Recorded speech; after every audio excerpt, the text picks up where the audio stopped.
It had to be like, what? 3 Days Grace? What? 3 Days Grace and Seven Dust. Okay, so that was the 2000s bands. Yeah. So how old are you? 39. That's my era. So I'm 43. Yeah. So we're not that far apart. Wow, okay. I've said this before in this air, but I've actually, as a straight up fan, been to more Kid Rock concerts than Patriots games. Oh, you're a Kid Rock fan. I mean, yeah. Like, okay, I don't care about a lot more, of his more from views. back in the day. Yeah, like Cowboy. Yeah. The Devil Without Black a Cause. Trucker Band and all that. I loved him and Eminem's original rap together. I can't say the name of the song. I think it was called F Off. Okay. But yes, there was a song that before Eminem was even known with Kid Rock, and it was very good. We watched Joe Dirt last week. Kid Rock was in Joe Dirt. I'm trying to think, was he in any other movies? Did you like the song Photograph? Was that Sheryl Crow? It was all right. Picture. Oh, sorry. Picture. Yeah, that's right. I saw your picture today. I was off to drink you. I remember that one. Yeah. I was off to drink you. It was okay. That was okay. Duets, huh? American Badass. Okay. Good one. American Badass. Cowboy was always good. Lonely Road to Faith. You know which one I didn't like? What's that one that's Only God Knows Why? Okay. I don't know why. Got a little soft on me. Yeah. I know a guy that built a golf course. Well, actually a green for Kid Rock, and it was made of a guitar. Oh, yeah? Just in the middle of the ocean, actually. I probably should have thrown that part in. But yeah, so he could hit it from his yard into the ocean. To the ocean? Green. Where was this? They made a green. I don't know where he's from. Lake Michigan? He's from Michigan. I'll see if I can find it. Okay. But that would be cool. Imagine if you just had a green in your backyard. That's a dream. Speaking of dreams, one team's going for a repeat. Yep. The other is another team in town is trying to find a wide receiver that's number one and a left tackle. One other is having a dream of potentially being a playoff team this year. And while the other dream made some moves at the deadline, and they look like they're not good. It looks that way. So I want to know your hottest take today. Like, what is one thing that you are just sharpening your pencil, hot on? Because I heard you a little bit yesterday. Yeah. Well, the one that bothers me the most, and I know it's a little bit outdated now based on what happened last Wednesday night, but I don't understand. I'll never understand the people that come at me for an inability to go at Jason Tatum after what he did in a game like what we saw against the Thunder. Again, not to belabor the point, but we haven't done a show together in a while.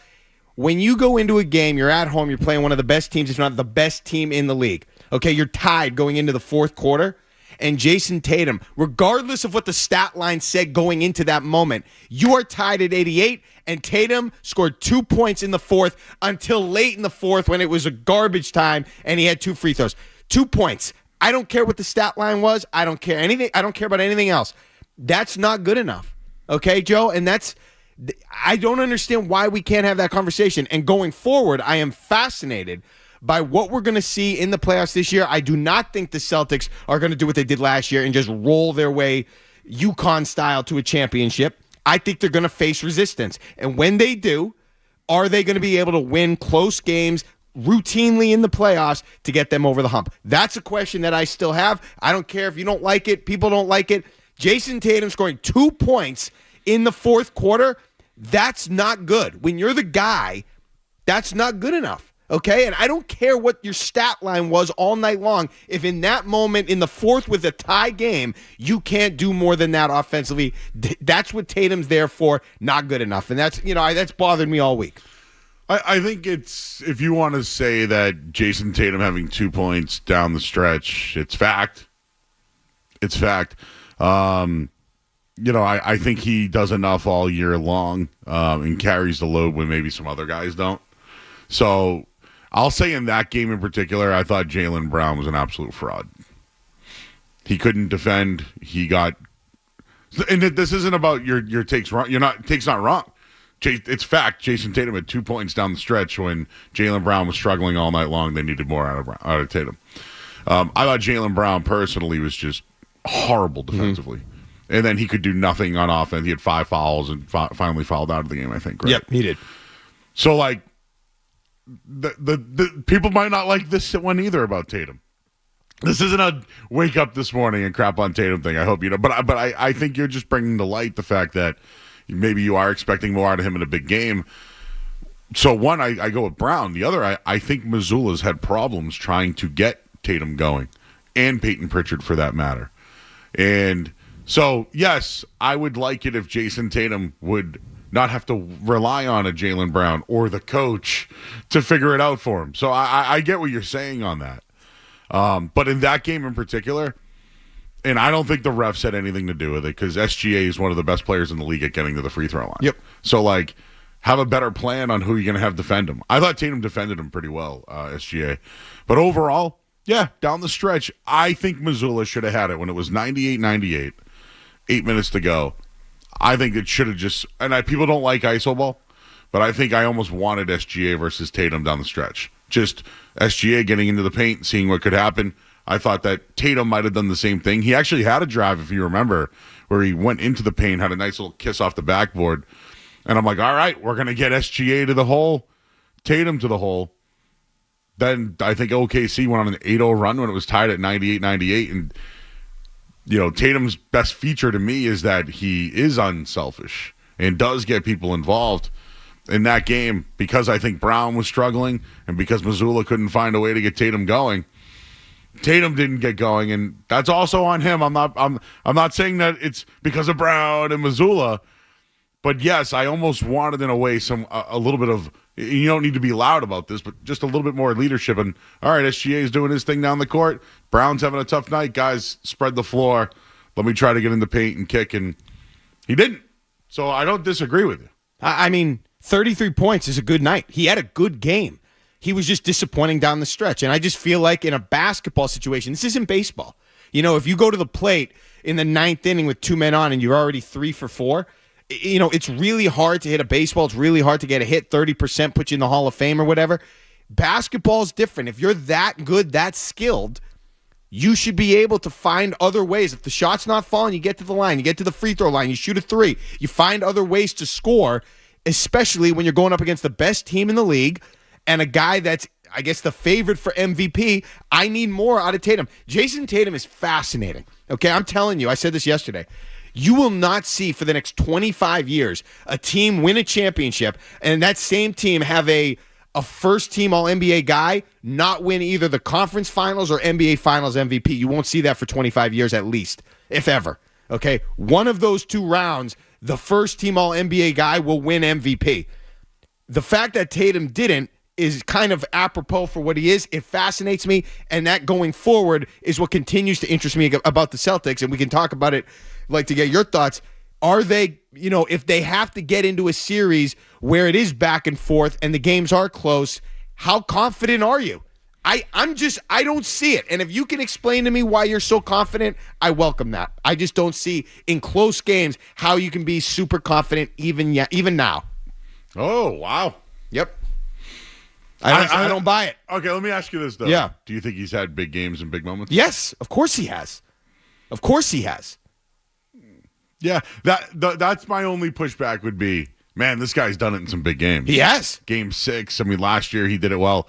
The path is going to be harder this year. Yeah. There's no doubt about that. Game 6 Philly, Game 6 Milwaukee, he's done it. And by the way, I don't put and we'll get into Porzingis in a minute here, but I don't think, like the Cleveland loss, to bookend a 7-game homestand with a loss to the Cavs and a loss to Oklahoma City, it's not the best look. But if you look at both games, they blew it in the fourth quarter. I have a take on Tatum. I think you might like it, but it's not. My whole thing now is what you're driving at about Tatum. I almost feel like it falls on Jaylen Brown. Whenever Jaylen Brown actually plays to his potential or better, the Celtics win. They're unbeatable. Yeah. When it's Jaylen Brown who plays to his best ability. I think Tatum's always pretty consistent. And there are times in fourth quarters, like there's been games this year where he's had 0 shots in the fourth quarter. Tatum, 0 shots in the fourth quarter. So, but I feel like Yeah, I think they can win with the way he plays. Like, I think if he only has 2 points, it makes everybody better. They can win. They definitely can. Yeah. But my thing is, though, is I think it would go unnoticed if Brown just elevated his game. Or maybe it highlights it more. Like, Brown's the guy that got him over, not Tatum. He probably is the most criticized player in the league, who's the best player, one of the best players in the league. It is a little fascinating. It is. So I get your point on that. I have more questions that I want to throw out there because I just need the explanations from other people. All right. Well, hey, the Celtics did win last night, everybody. Did you watch it? It was against Brooklyn. And I watched a little, and then actually late in the game, I saw a man named Jason Tatum go to the free throw line a couple of times, which is something I would like to see more. Just to look it up. Oh, only 3 free throws last night. And they beat Brooklyn in a close game, 115 to 113. Hey, Mark Dondero's here today. Sounds like he wants to see more from Jason Tatum. Yeah, I'm the other way. I need Jaylen Brown to be the guy because I feel like I'm actually at a point where I don't think the team can just win with Tatum. Like, I think they do need Brown to play to his level. I still think they can win without Porzingis, though. I don't. Even though they haven't. No. Even though, to your point, they haven't. Do it this right? year. They're not going to do it this year without him. All right, let's talk about it. We got a leadoff thought. And we got some sound that I want you to hear. I'll send it to Jeff. It's about Tatum Porzingis actually talked about what was going on with him and why he's been out. So we'll hear that. Tatum talk. We're starting the morning with that. There is some. I actually am starting to get some Red Sox fever as well. So we're going to talk about everything today. And Dondero has literally asked everybody, why is it not okay to mention that Jason Tatum had 2 points in a big game and a loss? 2 points in the fourth quarter when it was tied. SGA on the other side. I'd like more. All right. We'll do that coming up here on the other side. Phone number 617-779-0985. We're on YouTube as well. I see people in the chat already. We're here till what? 2 o'clock today. You're listening to 98.5 The Sports Hub. Don't go anywhere. There's more Joe Mo.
All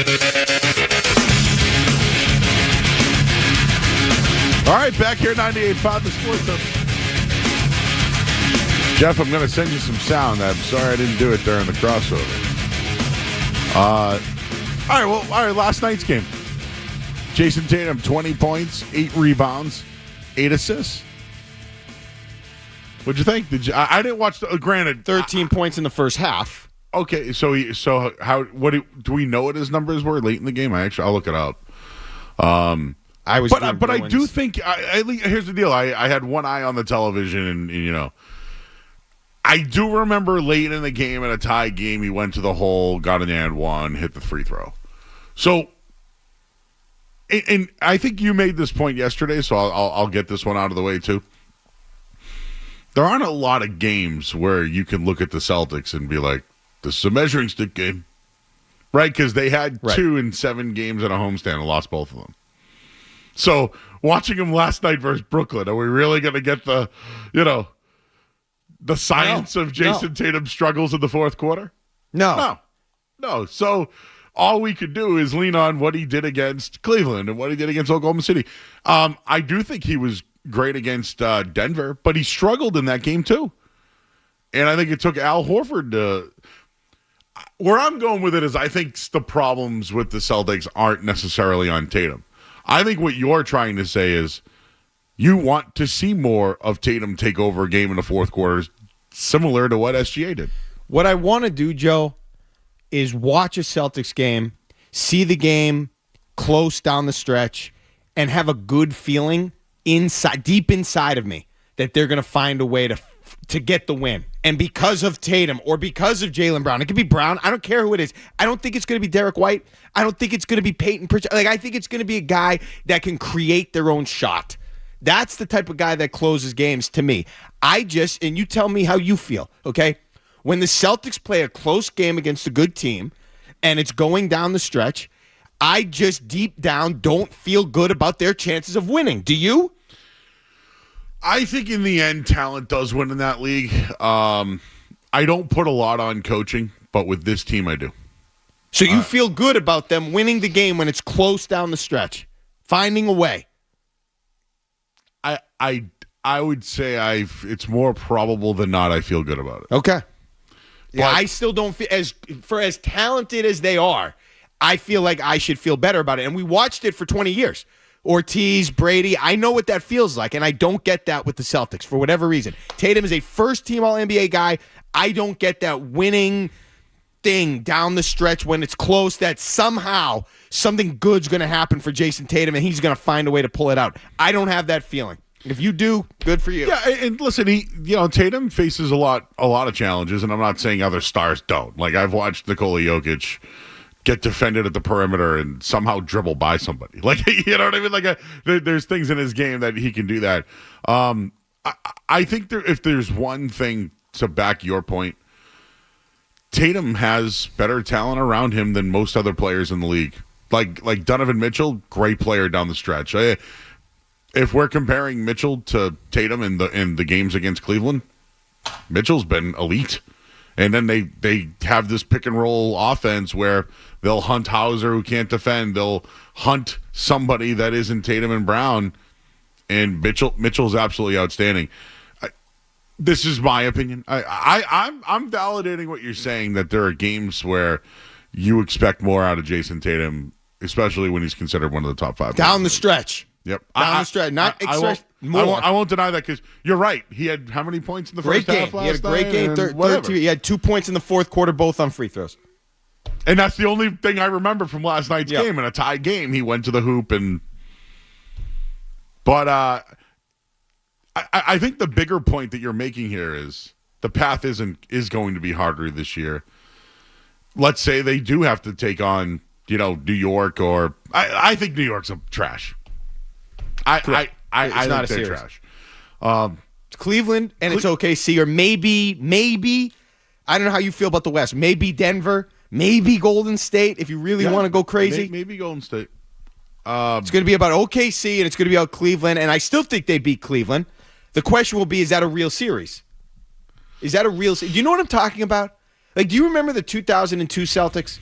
Do you remember that game when they beat the New Jersey Nets and had that big comeback? Paul Pierce, 22 points. Okay. Yeah, was that 2002? 2002. Okay, yeah. Great comeback. Love that game. Here's the problem, though. Even with that comeback, I knew they had no chance of winning that series. They weren't going to win the series. It was a great moment. It was a good game. Can the Cavs offer that type of challenge, or are they just going to be that 2002 Celtics team? Can they actually beat the Celtics in a series? Do you believe they can? Mark, I don't think there's a team in the league that can beat the Celtics in a 7-game series. Okay. But it's going to be harder this year. Like, the guys are older. A lot of the guys played in the Olympics. Like, Drew Holiday, although he's had 2 good games in a row now, which I want to get to, he hasn't been the same. Mm-hmm. Jaylen Brown, I'm so critical of Jaylen Brown, man. It's because last year when he finally played to his potential, they won.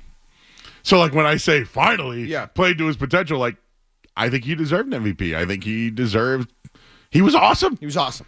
He was the guy that was the dog that you want down the stretch, right? And the guy that wanted the ball late and had the big plays in the fourth quarter. I think that Brown and Tatum complement each other. And I think that with Brown's struggles against Oklahoma City the other night, Missoula couldn't figure out a way to get Tatum involved. You know what else he could? I have a lot of Missoula issues. I think that he is a different type of motivating coach, but sometimes he still struggles with X's and O's. Now, is this team so good that the X's and O's probably don't matter at times? I think what you're talking about with Tatum is almost a Missoula problem just as much as it's a Tatum problem. Like, I wish Tatum could be the elevator on the floor. All right, coach, we got this. I do wish that sometimes. I think sometimes he doesn't help the players get out of their own way, and I think Tatum's one of them. And down the stretch here, like, they got, 14 games to go, 13 games to go? Like, are they going to say to Tatum, hey, man, we'd like you to sit out, 3 or 4 games? Because he never sits out games. The next 13, 14 games, we're not going to learn anything about the team or clutch play or anything like that. No. But you feel now that you've seen 2 games against the 2 best teams, and now you're curious if there's belief late in games. Yeah, I'm talking about winning the championship, and I think if they do play OKC, I appreciate that you don't think OKC can beat them in a series. I do. I think they'll have enough experience. I think they defend. I think they have smart coaching. I think they have athletes that can match up, especially with Jaylen Brown, and that was a Joe Mazzulla problem the other night, by my estimation. I just feel like if they get into a situation where it is a back and forth, close games, close series, can the Celtics pull that out? And I give them all the credit in the world last year for not having to get into those situations. I mean, they were able to dominate so much. They didn't get into that situation with any team they faced the whole way through, and injuries helped or whatever, but I don't care.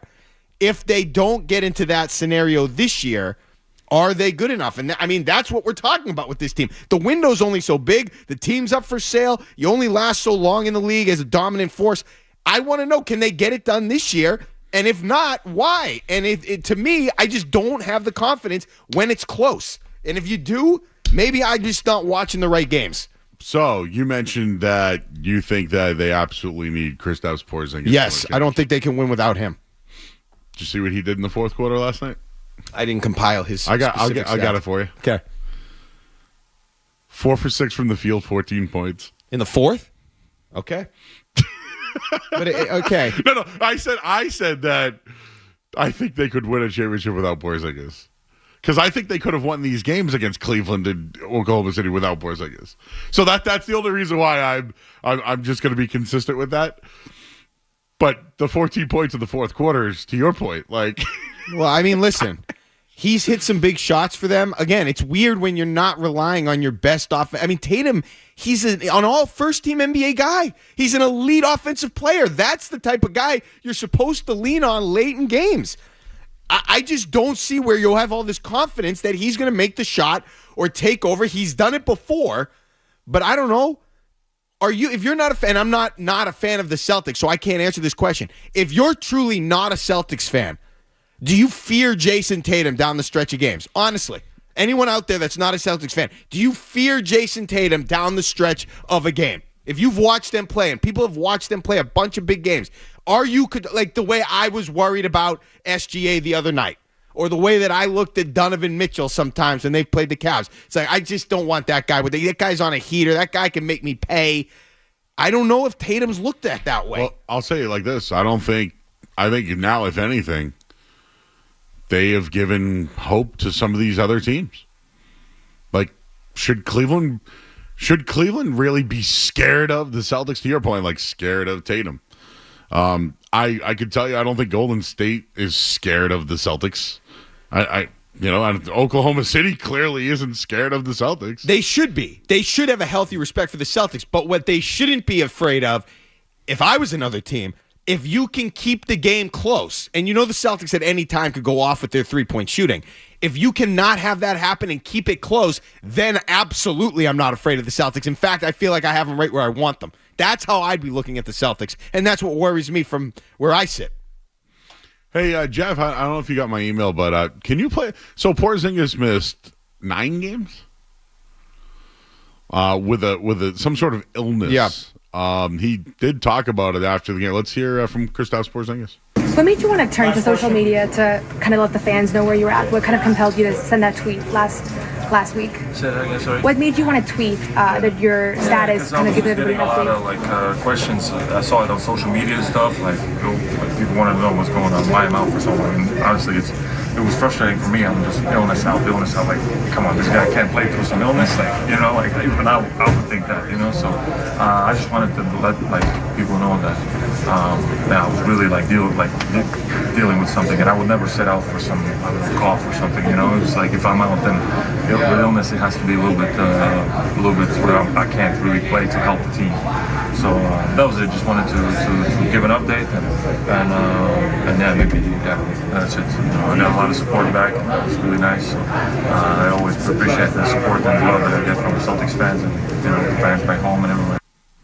So it was an illness. I kind of asked the question. I think I asked Leroy this last week, but it was, would you rather Porzingis just not play the rest of the regular season and just be ready to go for the playoffs? Like, when he missed all that time, I do see holes in the team where he can help. But now he's healthy. He was sick. Sounds like he's good to go. He was good in the fourth quarter last night. He had the cardio going late in the game. He is a difference maker. There's no doubt about it.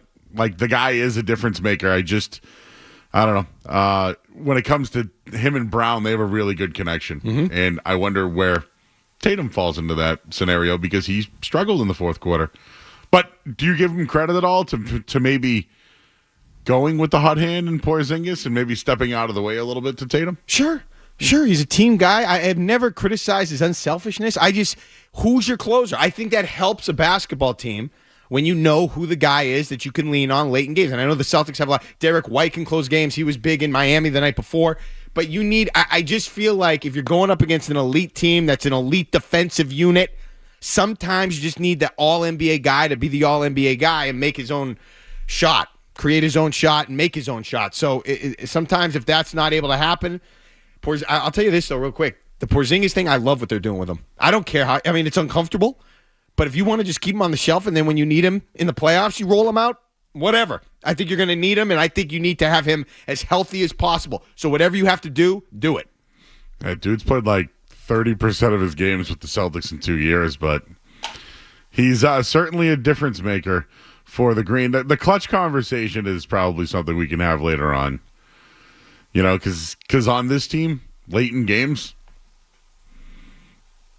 there are some guys that are very clutch. There are. I'm not saying Tatum's not clutch. I'm not saying that. No, I'm not either. I'm just saying sometimes I like to, based on his skill level and how good he is, I can't, 2 points in the fourth quarter of a tie game against OKC going up against SGA, that's not good enough. So don't come at me. I don't care about the other stats. Don't tell me that's a good effort in that spot. Not there. All right.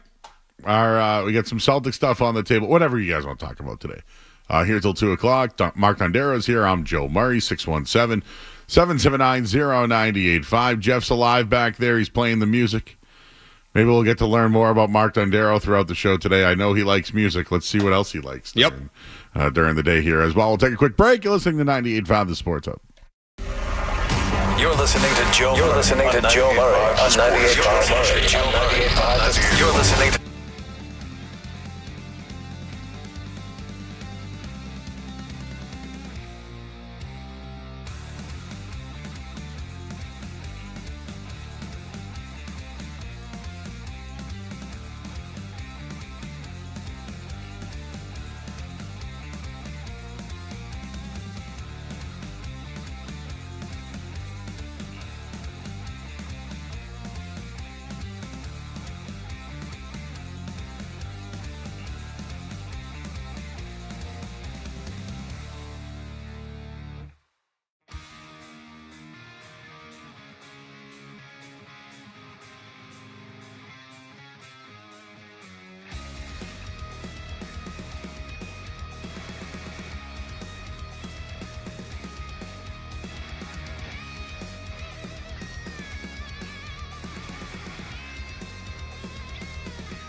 All right, back here at 98.5 The Sports. You know what I heard? You know what I heard a lot when I was out and about this weekend? Joe, what do you think about the Patriots moves? We got to get to that. Joe, what do you think about the Patriots moves, man? You just must be like, you must be a huge celebrity when you're just out and about. People just flock to you. Autographs. How many autographs you signed daily? I don't do it. I have a sticker now with just my head. Have you seen this yet? I'll give you one. I need one. You want one? Yeah, hell yeah, There you I go. want one. All right, cool. I keep it right in my wallet. It's kind of like a bit. Everyone's got a business card, right? I got a sticker. That's awesome. Here you go. Thank you. This is yours. There you go. Nice. You can put it on your laptop Maybe or back oh, here. the back of your phone. I got to think. Yes, I have a sticker with my face on it. I did a card show over the weekend. Oh, I, yeah? Set up a nice little table. Had a bunch of slabs. Okay. Had a Remind little- me, you don't collect them, right? You do it straight for business purposes? You sell them? No, I'm a collector. Do you have a personal collection? I'm a wrestling fan. Going to WrestleMania in 34 days, but who's counting? Yeah. Where is it? Las Vegas. Okay. So it's going to be Nice. Geek Heaven. Yeah. The Dead's playing that weekend. I think I said Fish to you recently, Jeff. It's the Dead. They're playing at the Sphere. Even worse. But yeah. So I actually collect. So we're almost the same age, but there were these wrestling figures as kids. They were Hasbro's, and the wrestlers used to be able to like make a function.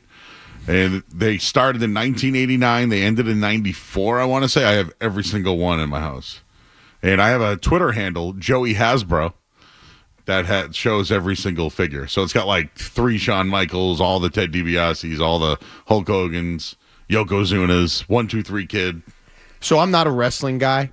Just tell me, though, what was the golden age of wrestling? The best stretch of pro wrestling that you can recall? It was probably the Attitude Era, what you grew up on. So was that like late 90s? 97, 01. Yeah. Speaking of that, Jeff, now that we've mentioned wrestling, do you know what today's date is? It's 3/16. Yeah. George posted something. Oh, That's the only reason I know. Yeah, all right, there that's we the only go. What made you want to? But today is 3/16 day. Yeah. And What? it's Stone Cold Steve Austin day. Yep. What? I did listen. I've never been big on wrestling. I did watch recently the Vince McMahon documentary on Netflix. Totally different perspective on the sport, whatever you want to call it. I have just a different perspective on wrestling. What they dealt with, how in shape they had to be, all the different choreographed moves that they needed to know. I mean, it is a performance art, and that opened my eyes. Still not big on the wrestling, but whatever. What? I just don't think it's a sport. What? It's fine. No, it's entertainment. Yeah, it's entertainment. It's great entertainment. It's sports entertainment. Yeah. And I eat it up. You eat it up. Do you know what's better now though about it? And I'll stop the wrestling talk. Okay. Is that now that Vince is gone, I don't know what they're doing. So it's like Who's running it? Triple H, He runs it now? Wow, I didn't even know that. the son-in-law. Okay. The son-in-law. That's right. They were part of D-Generation X. Yeah, the I socket. remember. I remember. So the two dudes that were like running Remember amok. Ken Shamrock? Remember him? Oh yeah. UFC legend. Yep. He's lost all his weight. Okay. I saw him at WrestleMania, WrestleCon. It's like the Comic-Con of. Oh, okay. Yeah. But yeah, today is 3/16 day. No, when I go out, again, I'm from here. But every once in a while, it's, hey Joe, how you doing? Love the show. That's cool. It's cool. But this weekend it was a lot of Patriots. It was. Long story short, I think the Patriots have upgraded the roster. Yeah. What do you think? Yeah. I've always thought that they weren't going to get free agents. So getting the kid Milton, I'm kind of happy with. I mean, I just everything that's happened is exactly what I thought. I thought that they wouldn't land a big fish at receiver. I thought they would at least address maybe a real left tackle, like a guy that actually. Well, it sounded like they were ready to, but he didn't hit the mark. Yeah. So I just feel that they had to lean on some of their college. They even set the expectation that a lot of the coaches are doing their own research, and they brought in a bunch of guys that are connected to the team. I think that's all good. It reminds me of what Bill Parcells used to do, or what Bill Belichick did early on. So, if I had to grade it, it's probably a B approach. But I think it's really risky to lean on the draft for offense. Agreed. However, I don't care what they do in free agency. I don't care who they sign. I don't care who they go after. If they can't figure out drafting players, they're never going to get to anywhere they want to go. They have to, and I get what you're saying. I'm not comfortable with it either, but you got to find a way to figure that out. And, hey, no better way to start than the 4th overall pick. And if Travis Hunter is there and he's going to play receiver at the NFL level, you take him. You take offense. I like what they've done. I mean, if somebody comes up to me at Kowloon, I'm going to say I like what they've done because I think that they've been aggressive. I think that they've actually tried to spend. They've been in on guys, even guys they didn't get. If you want to, I mean, am I going to sit here and criticize them for not landing Chris Godwin? He left, he said, generational money on the table to re-sign in Tampa with Baker Mayfield. Okay, you have Drake May up here. You have Mike Vrabel up here now. You have Josh McDaniels who's back. I'm not going to put that on the Patriots if they ponied up and gave him that offer with that type of money. I love what they've done from a defensive line perspective. I was always for them doing that through the market and through the free agency process than leaning on a guy like Abdul Carter. I won't freak out if they draft him because they have the quarterback, but I'd rather see them address offense in the draft, do 3 things. Number 1, get better players for between the lines that can play better. Number 2, help your quarterback, who is still, unproven. He was a rookie, looked good, but I still need to see more before you absolutely anoint him the next greatest thing. And number 3, get off the schneid with drafting offensive players and specifically a receiver, if you can. 3 things that would benefit them if they're able to hit on the draft offensively. So that's what I want them to do, and I like what they've done. No complaints.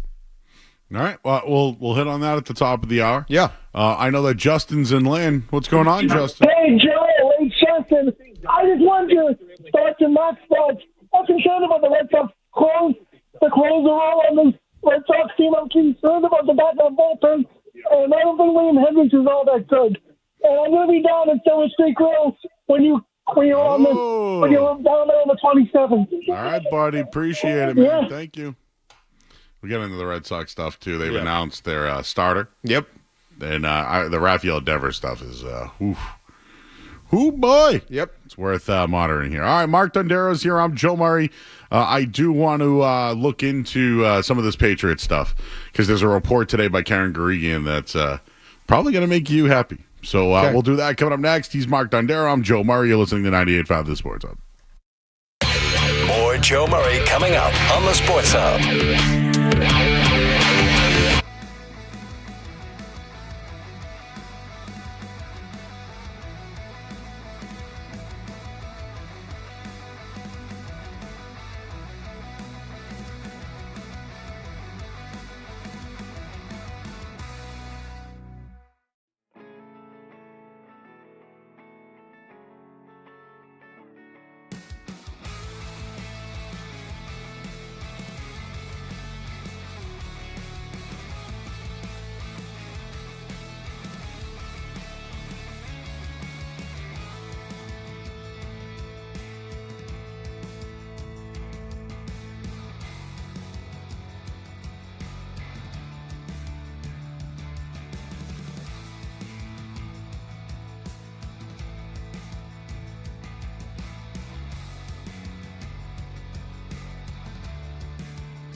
I can't do it anymore. I used to be able to do that disturbed voice.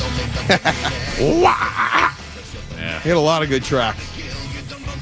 Yeah, they were in town this week. They all got presented Bruins jerseys. Oh, did they? I didn't see that. Yeah. I'll tell you what. Bobbleheads. The bobbleheads, too?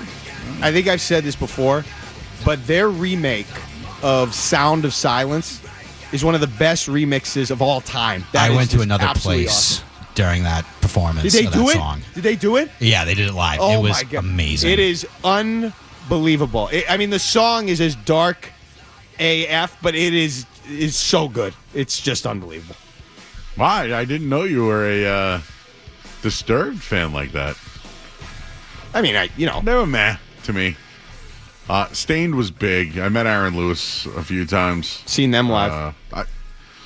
I thought he had some of the best pipes going for a period of time, and then they talk about a band that got played out. Oof. Okay. It's been a while. How many times you heard that? Has it been a while since you heard that song? That was a good jam. Comes on satellite sometimes. Yeah, I liked a lot of their other stuff. Like that first album that they had was Dysfunction. Just Go. Mud Shovel. Mud Shovel. Yeah. Yeah. Wow, that was those were the days, man. So Outside. I saw Stained, Kid Rock, and Limp Bizkit at the Songus Arena in Lowell. I've said this, and it was like it was the concert before they went to Woodstock '99. Whoa! So it was the height of all those bands. Whoa. It was awesome. I still watch that Woodstock stuff. They Yeah. had that documentary like a year ago. Yeah. Poor Bush had to go on after was it Limp Bizkit or Korn? I can't remember what Korn. it was. Korn. I forgot Bush was there. Yeah, I actually saw Bush recently. Jerry Cantrell from Alice in Chains is my favorite. Yeah. And I went to go see them, and Bush was the Remember, opener. I Cut You In? Is that Jerry There you Cantrell? go. Yeah. Boom. There you go. That was a good one. Yeah, I love Jerry. In my opinion, he was the best guitarist of the era. But whatever, we all have our own guitarists. And here I am on a grunge take. But of all those bands, Soundgarden got signed first. Well, Mother Love Bone got signed first, and then Andrew Wood died, and then they became Pearl Jam, and then it was Soundgarden, Nirvana, Alice in Chains. So there was a lot of bands from that era. In my opinion, Jerry Cantrell was the best. I do like Kim Thayil from Soundgarden. He's good. Mike McCready's absolutely excellent. Kirk Hammett's pretty good. Yeah. Oh yeah. But the Metallica. Yeah. I little older. Okay. Kirk Hammett might be one of the greatest soloists of all time. Hard to put Hammett versus a lot of other people. It's hard. Okay. Metal wise, like maybe Eddie Van Halen. Like I'm just like thinking like. And I know you probably wouldn't consider him the most metal Eddie Van Halen, but of that era, though, guitarist, yeah, in the 80s, when Hammett was huge, I think Eddie Van Halen's probably one of the only guys that Slash. Yeah. Slash was huge. And I'm sure there's a lot of other not big. I watched a lot of hair metal. CC DeVille, like amazing guitarist. I went and saw Tom Petty once, and the Heartbreakers guitarist was like disgusting. And I'm like, whoa. Anyways, a lot of days at Great Woods, right? For you? Did you ever go up to the Xfinity? Not a lot. Yeah, I've seen. I saw another show, Kid Rock there, Leonard Skinner.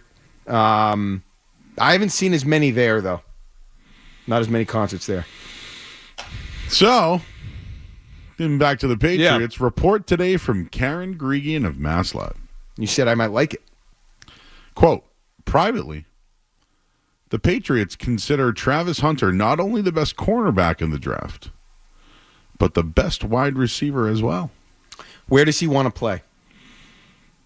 So I don't know, but I have heard interviews where he's talked up Drake May and said he'd be excited to play with Drake May.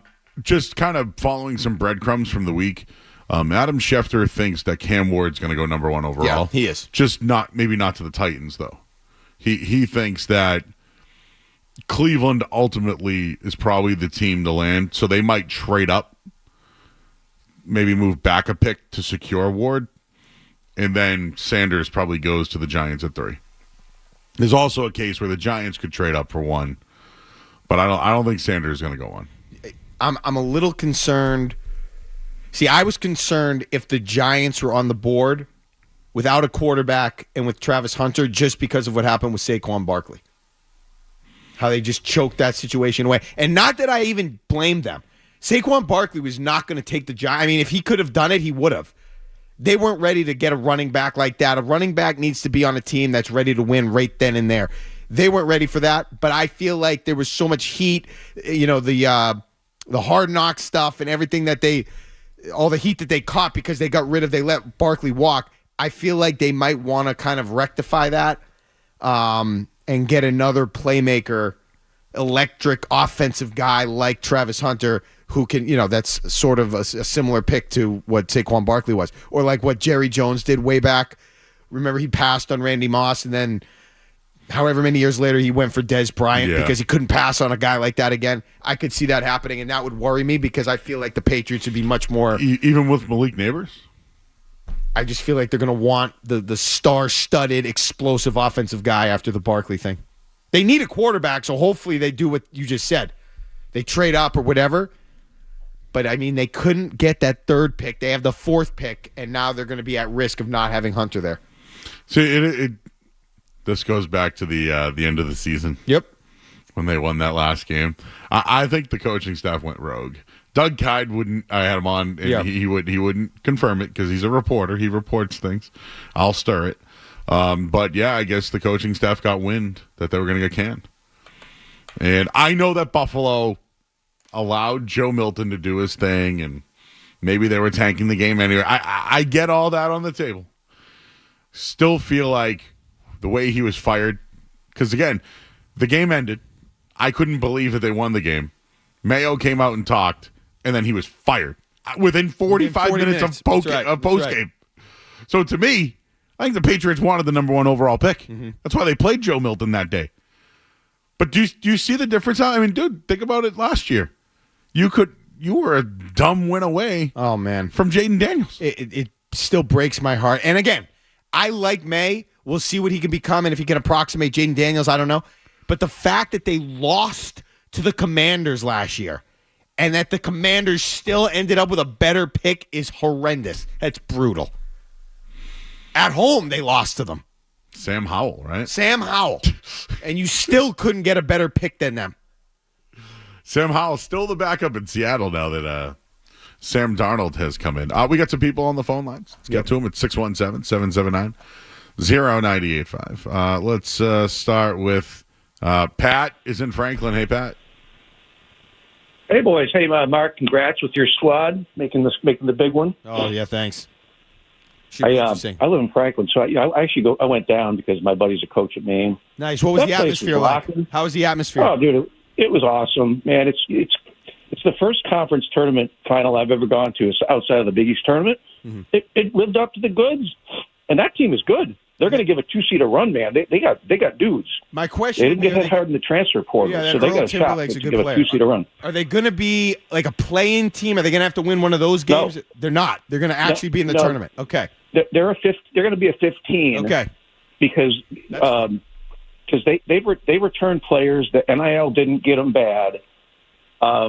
They got a good transfer that I don't know how he's not playing like in a higher mid-major. Yeah. That team's good. They got dudes, man. They can score, and they're going to give a two-seat a run. I'm telling you. So congrats, man. And I agree with on the Patriots side what you guys were all talking about.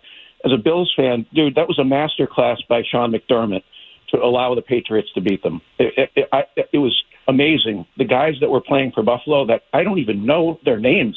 It was awesome. Anyways, thanks, bud. Talk to you soon. And the Patriots had just enough buy-in for Gerard Mayo. I mean, the players liked him enough where they still wanted to play enough. And they, went out there and Joe Milton went out. He got an opportunity to play, and he played well. He did. I'm watching Dondero watch golf. Well, I'm just trying to figure out. Rory McIlroy is one back, and I'm barely seeing him up there. Why aren't you showing him every other shot? Yeah, he's one stroke back at the moment. You play golf? I grew up playing golf on the George Wright. George Wright, I love that course. I love that course. Little pathway right down the top of the hill. Back nine my whole life. Walked right in. They let me on. Used to steal a couple of golf. See, I didn't play any golf. Use a couple of golf carts back in the day, up and down the road. Nice. I still drive by there. It's beautiful. I heard they have a brand new clubhouse and everything like Really? that. Food It's was an always unbelievable course considering it's right in the middle of Roslindale. Yep. You just wouldn't think there'd be that nice of a course. Technically, it's in Hyde Park. It's in Hyde but Park, yes, whatever. So that's my whole Yeah, life. sorry. I grew up on the Hyde Park Rossi line. Yeah. And trust me, it was like Mighty Ducks. You know, the Hawks. And the yeah. Hawks, I got Adam Banks, bro. Yeah. Trust me. All right. Yeah. Because you want to play for Parkway, but then it's like, well, you live in Hyde Park, and it's like, all right, well, yeah, it's right on the line. Parkway used to have some good teams, good baseball teams. Oh my God, yeah. Dude, the coaches I had, yeah, they'd hit ground balls at you with bruises on your body. Okay. If anybody remembers Peter Shea. And then we had like the most intense umpires of all time. Hustle in, hustle out. Was this Bakerfield or no? Billings Field? Billings was West Roxbury Center Street, so Okay. where the Core Pub is, right behind there. Yeah. Been to I the think Core. it was Bunker, Prott, and McDonough were the 3 Parkway fields. And then in Hyde Park, we had Kelly Field, which is if you played high school baseball at Zavarian, you would have played. No, CM had the field. CM had a field. They had on that. campus, Yeah, I turf. think It was turf when I was they were there. making the field. I think you probably would have played at Kelly. Okay. That's West probably just before Roxbury my High, time. I think, might have played there. I don't know. Fallon Field. Been to Fallon, some Rossi, games there. man. Yeah. I played hockey up at that. Yeah. Okay. Yeah, man, you know the area. Yeah. Oh yeah. Yeah, grew up probably. My dad grew up there, so we were there a lot. No way. Yeah. So your old man is from the Rossi area? Roslindale, yeah. Get outta here. Cohasset Street, yeah. I have friends who live on Cohasset Street. Yeah, my I great grew aunt up lived right- there for her whole life. So we if were you there know a where bunch. that is, just Yeah. find old Beach Street right there, right to Poplar, where the golf course. Okay. You ever go to the Pleasant? There's a bear crap in the woods. Pleasant's legit. Only thing is, though, is there's not a lot of great food options out there. As someone who grew up there, Rossi Square's got some good Italian Delfino's. You know, Yes. Sophia's Yep. Grotto Yep. is fantastic. Besides that, Delfino's is good. Tight, but it's a good oh spot. yeah, great people there. Yeah. There used to be a breakfast joint right there called Derner's. We'd get out of the bars and it opened at 3 a.m. Really? Jeez. So you can go to the Corb until 2. Go to the Corb Never till done 2. that. And by the way, it's St. Patrick's Day tomorrow. There you go. Oh, are you a Southie Parade guy? I've been to it. Me too. I wouldn't say I'm not a Southie Parade guy, but I've been to it. Yeah, I've had some good experiences going to it. Oh couple God, parties. it's debauchery. Yeah. And I will say this: somebody always gets in a fight, or there's a breakup, or someone gets hurt or arrested. Yep. It's Jeff. Do you like the Southie Parade? My 18-year-old daughter will be there today. How does that make you feel? Not good. By the way, just on a note, I believe somewhere there was people on a roof and it caved in. Not Yes. locally, but I saw it Pittsburgh. somewhere. Pittsburgh. Wow. You know what's funny? All right, so we used to be in Dorchester, our old station, and if we did a show at this time today, there's probably no shot of us getting to Dorchester because of the Southie Parade. Yeah. Like Yes. right where Day Boulevard is. Like, why am I talking like a Boston kid today? Yeah, trust me. I tried to get that out of my system. I can't. But yeah, right where Day Boulevard, it'd be closed off, and it'd be a disaster getting out of that place. So I'm glad we're not over there anymore. Anyways, Bryant Bulldogs going dancing, baby. Yeah. Did anybody see John Wallach? I saw his still. They had it. The station tweeted it out, right? Or they Oh, put really? it out. I thought the I'll- station Instagram account. He was sitting there. Yeah, good for him. He's been the voice there since I was there in college. I remember hearing him do the football games, the PA. So he's a legend, Bryant legend. It's been doing. Yeah, you're right. He's been. Oh, I see it. Yeah. Let's go, Wallach. Yep. Is he gonna go? Will he go to the game? I don't know how that works. Huh? Because the games would be today's Selection Sunday. Yeah. So if they were a 15 seed, the game would be Thursday or Friday. Yep. Whoa. It's great that they're going to actually play in the tournament, not have to do the play-in, because I feel like that's not a real. I mean, it is the tournament. You technically you made the tournament, but that's a real game. Like imagine Florida versus Bryant in round 1. Are they a 2 seed? I don't even know. Florida's like a 2 seed? Maybe. Okay. Well, the SEC Championship's today, right? Yeah. Today you get Florida, Tennessee. Yeah. So there's the SEC Championship. Ooh, Cornell, Yale is the Ivy final? Yeah. Yale squeaked by Princeton, I saw. What else we get today? Michigan, Wisconsin. Wisconsin's been on a run. I got to tell you, they're 3.5-point favorites today. I was going to say, yeah, they've been on a run of late. Are there any other New England teams going to make it other than Yale? I mean, BC, no way. UConn. UConn, obviously. Yeah, that's it. I forgot. They lost the other night, but they're still good enough. I'm trying to think. Quinnipiac blew it the other. Quinnipiac blew it. Yep. There was another local team that blew it too. The other night. New England basketball is not what it used to be, Mark. Well, it's just a shame that Boston College. All I'm looking for there, and whatever. I mean, but why can't you find a way to become what the Providence Friars were with Ed Cooley? That's it. Just a team that, makes the tournament more often than not. They don't have to go to the Final Four, but be representative, especially in the ACC now. Yeah, college basketball in this town, man. It could use a resurgence. Chris is in Worcester. Hey, Chris. So, hey, Murray. Thank you for taking the call. I'm just getting ready for the St. Patty's Day parade in Worcester. Oh God! And I'm looking at the horses. I'm right here at Shaw's in Worcester. Are you at Park Ave? Are you on Park Ave? Yeah. Well, yeah, Park Ave. And they're getting the horses and they're starting to get them ready. And it's awesome because you can take pictures. And I did all that. It's from my mom. I'm old, all right. I'm 55. But for my mom, she loves horses. But anyway, loves the horses. So yeah, honestly.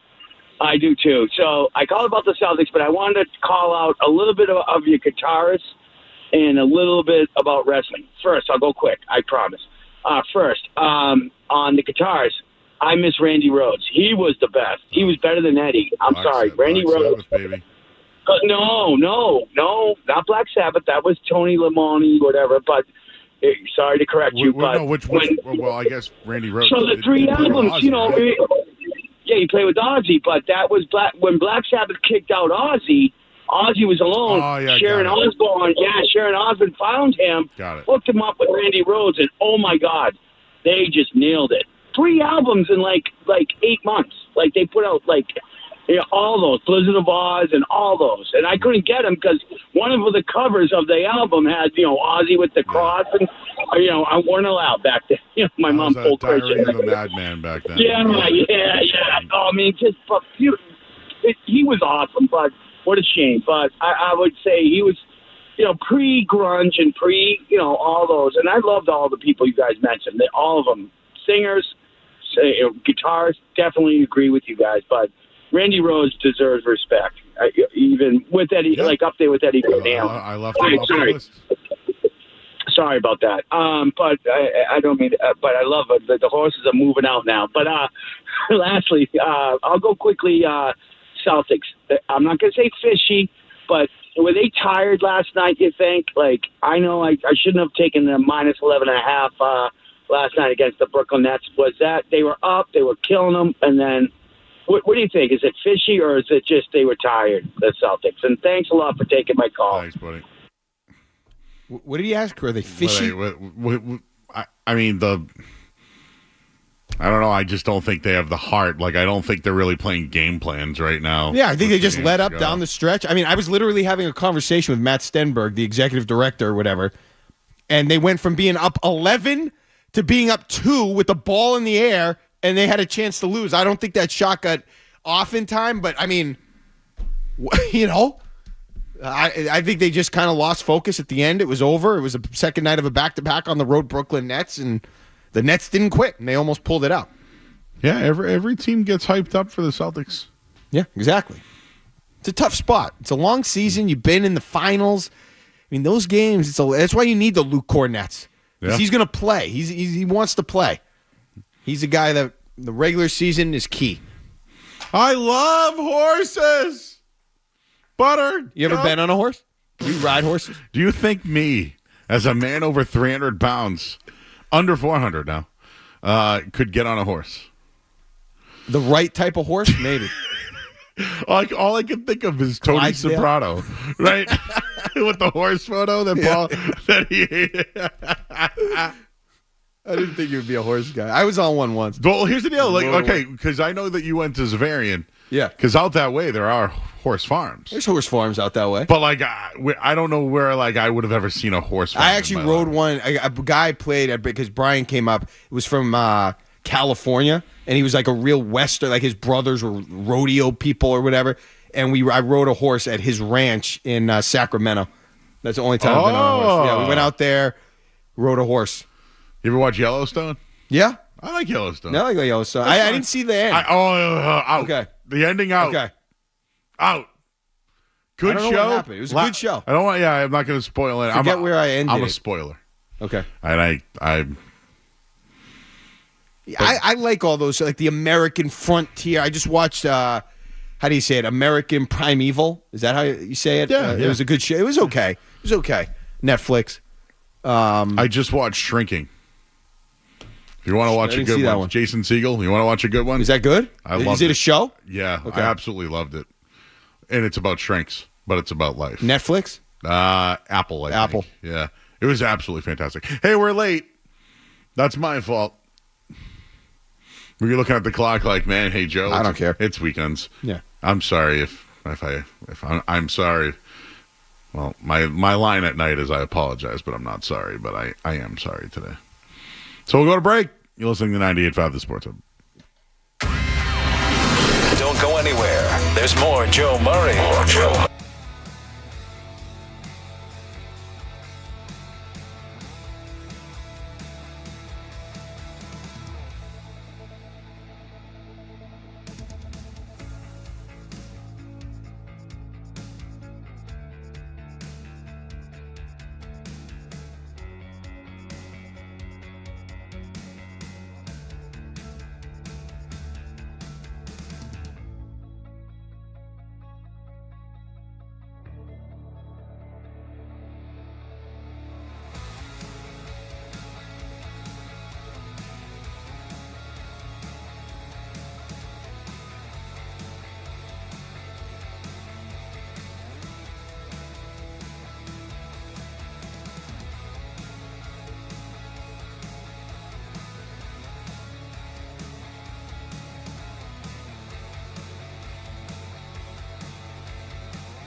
Buster. I Butch. remember that. Butch from the Cape. Yeah, from the Cape, man. I heard Tony from Stoneham, who used to call in all the time, passed. That's sad. I liked him. Carlton, I don't know what the deal is. If you knew Carlton Norwell, I don't remember him. He'd call in Felger and Maz often. I mean, they have a place if they have some good takes, if they're entertaining. Sure. Well, we have two people on the line that I like. One, he's come to a few events. I did an event recently at Game Time in Peabody, which will be for the Final Four. Mm-hmm. His name is JP. We have two people we have one person from North Providence. His name is JP. Have you spoken to JP before? Many times. All right, then. Yeah. JP, welcome to Mark hear his voice Dondero again. and Joe Murray. Joe Murray, one thing about horses, you know what they're good for? Not the parades, not for riding, not for watching Yellowstone. Give me a line that Mike Smith's riding one in the Kentucky Derby and I'm in, okay? Oh, yeah. That's the only time I'm taking horses in. Oh, yeah, dude. We're, what are we, 2 months away? Bet the jockey, not the horse. Old school trick. Dude, I went to Saratoga this year. Been to Saratoga? Oh, No. Dude. For horse gambling? Horse Just, racing? no, go for the day. Yeah. It's awesome. Oh, yeah. The town The is best. great. There's a Been bunch of stuff to do Turning there. Stone. Is that up that way, or am I thinking a different part of the state? That's Verona. Yeah. Okay. Yeah, close enough. Yes, and I'm just going to look up Kentucky Derby Day, but go ahead. So, Joe, the advice for last night was fantastic. I took your idea. I printed the receipt, but what I did is I printed a picture of what I bought and cut off the price, put it in with the gift. Had a great time at Polana's, but there was one catch. She ordered a wine, and he said, "Oh, that's $65." So I go, "Okay, let's get the bottle. I don't even like red wine." He comes back, "I'm sorry, the bottle's $90." Now I got to go, what am I going to say? No? Went with that bottle. So we had a great time. It was a great night, but Joe, I got a bigger issue today. Uh-oh. Last winter, we went antiquing and went up to the James Irish pub with Irish violins for 2 hours, and I'm drinking Prosecco at 2 o'clock, and everybody's banging Guinness stouts. And I thought we were going to Newburyport today, which I dressed for. A little fashion, a little shopping, a little lunch at the Point. Oh, no, we're going to the James in Essex for 1 o'clock. What the hell do I do? Do I get the Prosecco? Or do I just, bang down some whiskeys and say to hell with it, Joe? I've never been there, but I've heard and there's one in Needham, too. Yeah, same place. That's a good question. I'm Sinatra in Italian, Joe. I'm not Fiddles in Irish pub. I can fake it, but Jesus, what do I do? What did you do on St. Patrick's Day growing up? Nothing. Nothing. Played sports. Went golfing. It wasn't a big day for me. Oh, I'd go to Doyle's in Jamaica Plain, and we'd stand on tables and sing Rattling Bog. It wasn't all until day. my 20s we started going to the parade and doing the South Boston stuff. Yeah. And my wife's Irish, so they Yeah, I'd go Guinness, baby. Oh, Joe, last time they had a Prosecco at lunchtime, they were looking at me. I thought I was going to get taken out. Maybe you should get a mimosa. Oh, yeah, that'll really fit in. I'm the only one there not going to be wearing a plaid flannel shirt, Joe. I'm dressed for Newburyport in a sport coat with a dress shirt and nice shoes. Listen, I don't like it when I order a drink and they put it in a martini glass, but I still drink it. Oh, wait. Here's an idea. Get the rocks. Tell them to put the Prosecco on the rocks. Yes. It'll look like I'm banging some tequila down. There you go. Oh, good idea, Joe. Hey, enjoy that. And if you're in Essex, I suggest Farnham's. Most people Farnham's? like Woodman's. I'm a Farnham's guy. All right, well, we need a second place to go to because I don't know how long I want to take Fiddles. Okay. If you want a real place, CK Pearl is what I recommend. If you want CK Pearl. Yeah, CK Pearl. Very nice. Right down the street. Thank you, JP. Wow, so you didn't do the St. Patrick's Day thing in the area, huh? No, I mean, I don't know what we were doing. We just never went no events. I'm trying to think. You didn't go to like the Medway Diner or anything like that, or no events. Jeez, didn't give a damn. Oh, St. Patrick's Day and JP was oh boy. Yeah, Doyle's would run out of beer and just sell cans for $1. Nice. The Sam Adams factory was across the street. I don't know how we ran out of beer, but it would happen on On St. Patrick's Day. Someone who knows about St. Patrick's Day is my man Riz from East Providence. What's up, Riz? What's good, Joe? First and foremost, you already know. Shout out to the Twitch fam. My boy Don Deasy was good, my dude. I didn't even know who you was at first, though. What's up, baby? I'm like, who is that, Cattles or Dondero? But the chat told me who you was, and now we discussing what you used to cut your hair. Somebody said the Floby. I was dying, bro. But the reason why I called, you guys were talking about Ozzy Osbourne. And true story, dog. I remember going to the Patriots games, and they always used to play the Ozzy Osbourne, Yeah. you know what I'm saying? You know what I'm talking about, right? All right. So easy. So I go to some kid's graduation party or whatever. This was probably like 10, 15 years ago, and they got Guitar Hero. And I hear the song. I'm like, oh, y'all playing the Patriots song on here? They got this on Guitar Hero? Nah. They was like, Ron, that is not the Patriots song. That's Ozzy Osbourne. I was like, oh, man, mind blown. Ozzy's crazy, bro. You didn't watch the Osbournes growing up, Riz? Yeah, Kelly Osbourne, Sharon, and Jack, right? They're weirdos, man. That's what happens when you have money. You just do weird things on TV. Their dad's Ozzy. Ozzy bit like bats and stuff, didn't he? And he sniffed what? Ants or something from what I heard? That's right. He sniffed ants as well, yes. Yeah, I used to watch that show quite a bit on MTV, and it just seems like I didn't know Ozzy when he was in his heyday. I just knew Ozzy of what I've seen of him now from all the drugs and the abuse. Dude, he could sing. Yeah, I mean, my supervisor got me into all of that stuff, Ozzy and Black Sabbath. And now I'm into rap, but obviously it's different genres. And it's rap and rock are somewhat the same, but obviously they're different. But it's like you can hear a certain sound of when somebody was solo versus what they was with a group.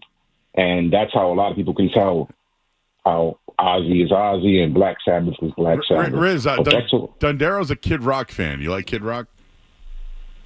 Nah, man, he's a poser, dog. He went from rap to rock to country now, right? Is that what he's doing, trying to make money like Post Malone? Nah, man, get up out of here with that dude, dog. He's going to try to come to the culture. Stuff I'm not as big of a fan of, but I got to give him credit for adapting. He's adapted, and he stayed in the game. I don't really like his new stuff. Nah, he's corny, dog. He basically tried to come to the culture. You know, he basically bit from the black folks. Black folks wasn't feeling that no more. Money wasn't coming in. So you know what? He got to switch and go to country. It's whack, dog. It's whack.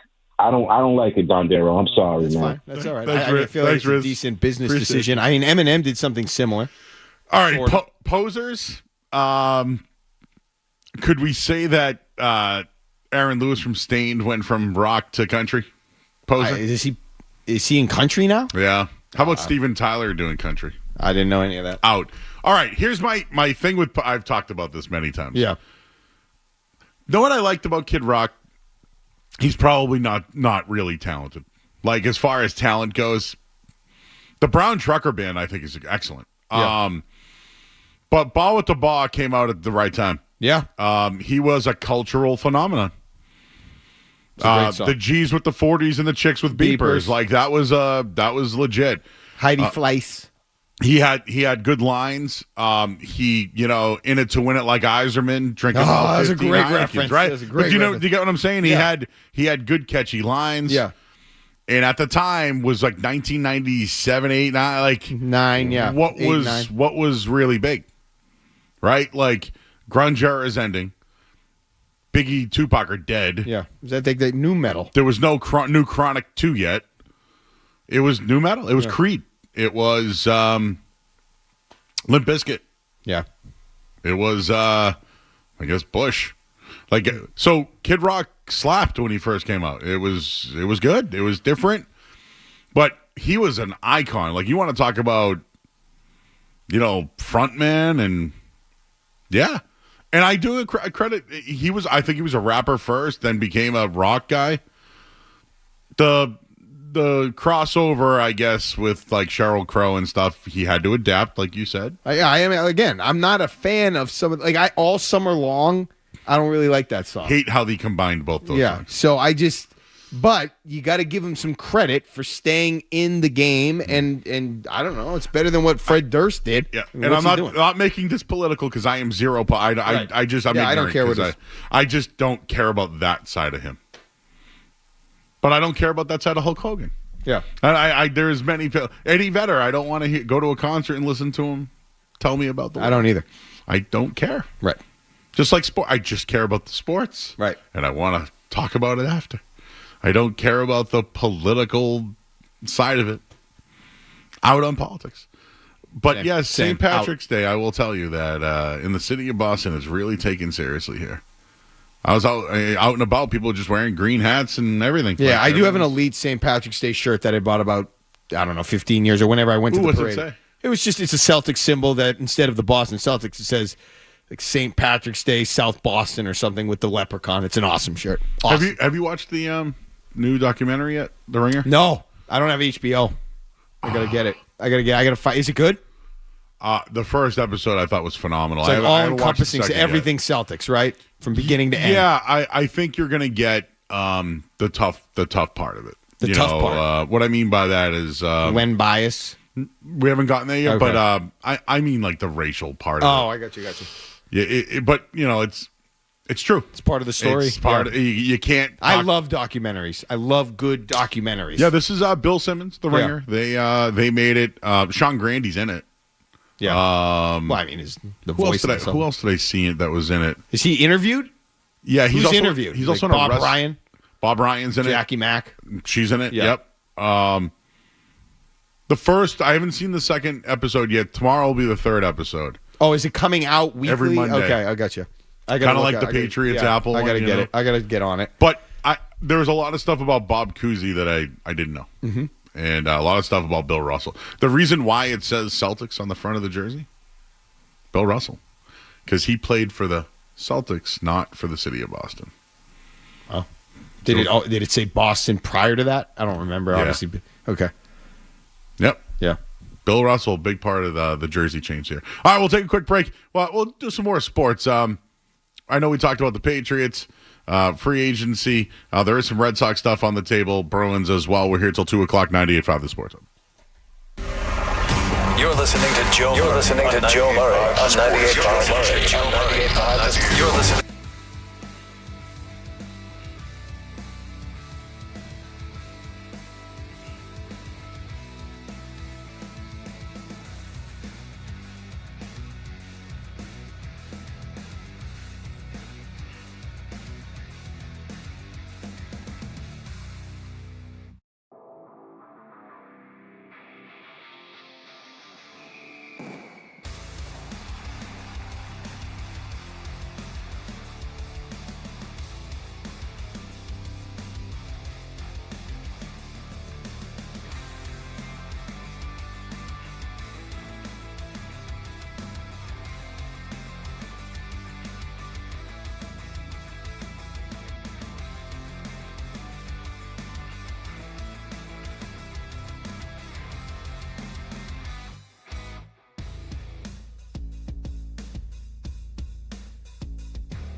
They play a tough team, and it's a series where they're going against each other every night. Adjustments are being made, and you just have to find your dude has to find a way to get it done at the end of the game. I can't wait to see how that plays out from a media perspective. From a Celtics fan perspective, I'm not looking forward to that. But from a storyline perspective, I can't wait to see how it goes. We talked about the Patriots and their offseason and the moves they made. Got a hot take on that one. Yeah. It's been developed. I've been air frying it. Yeah. I necessarily didn't want Mike Vrabel to be the coach. He inherited a team that was pretty decent.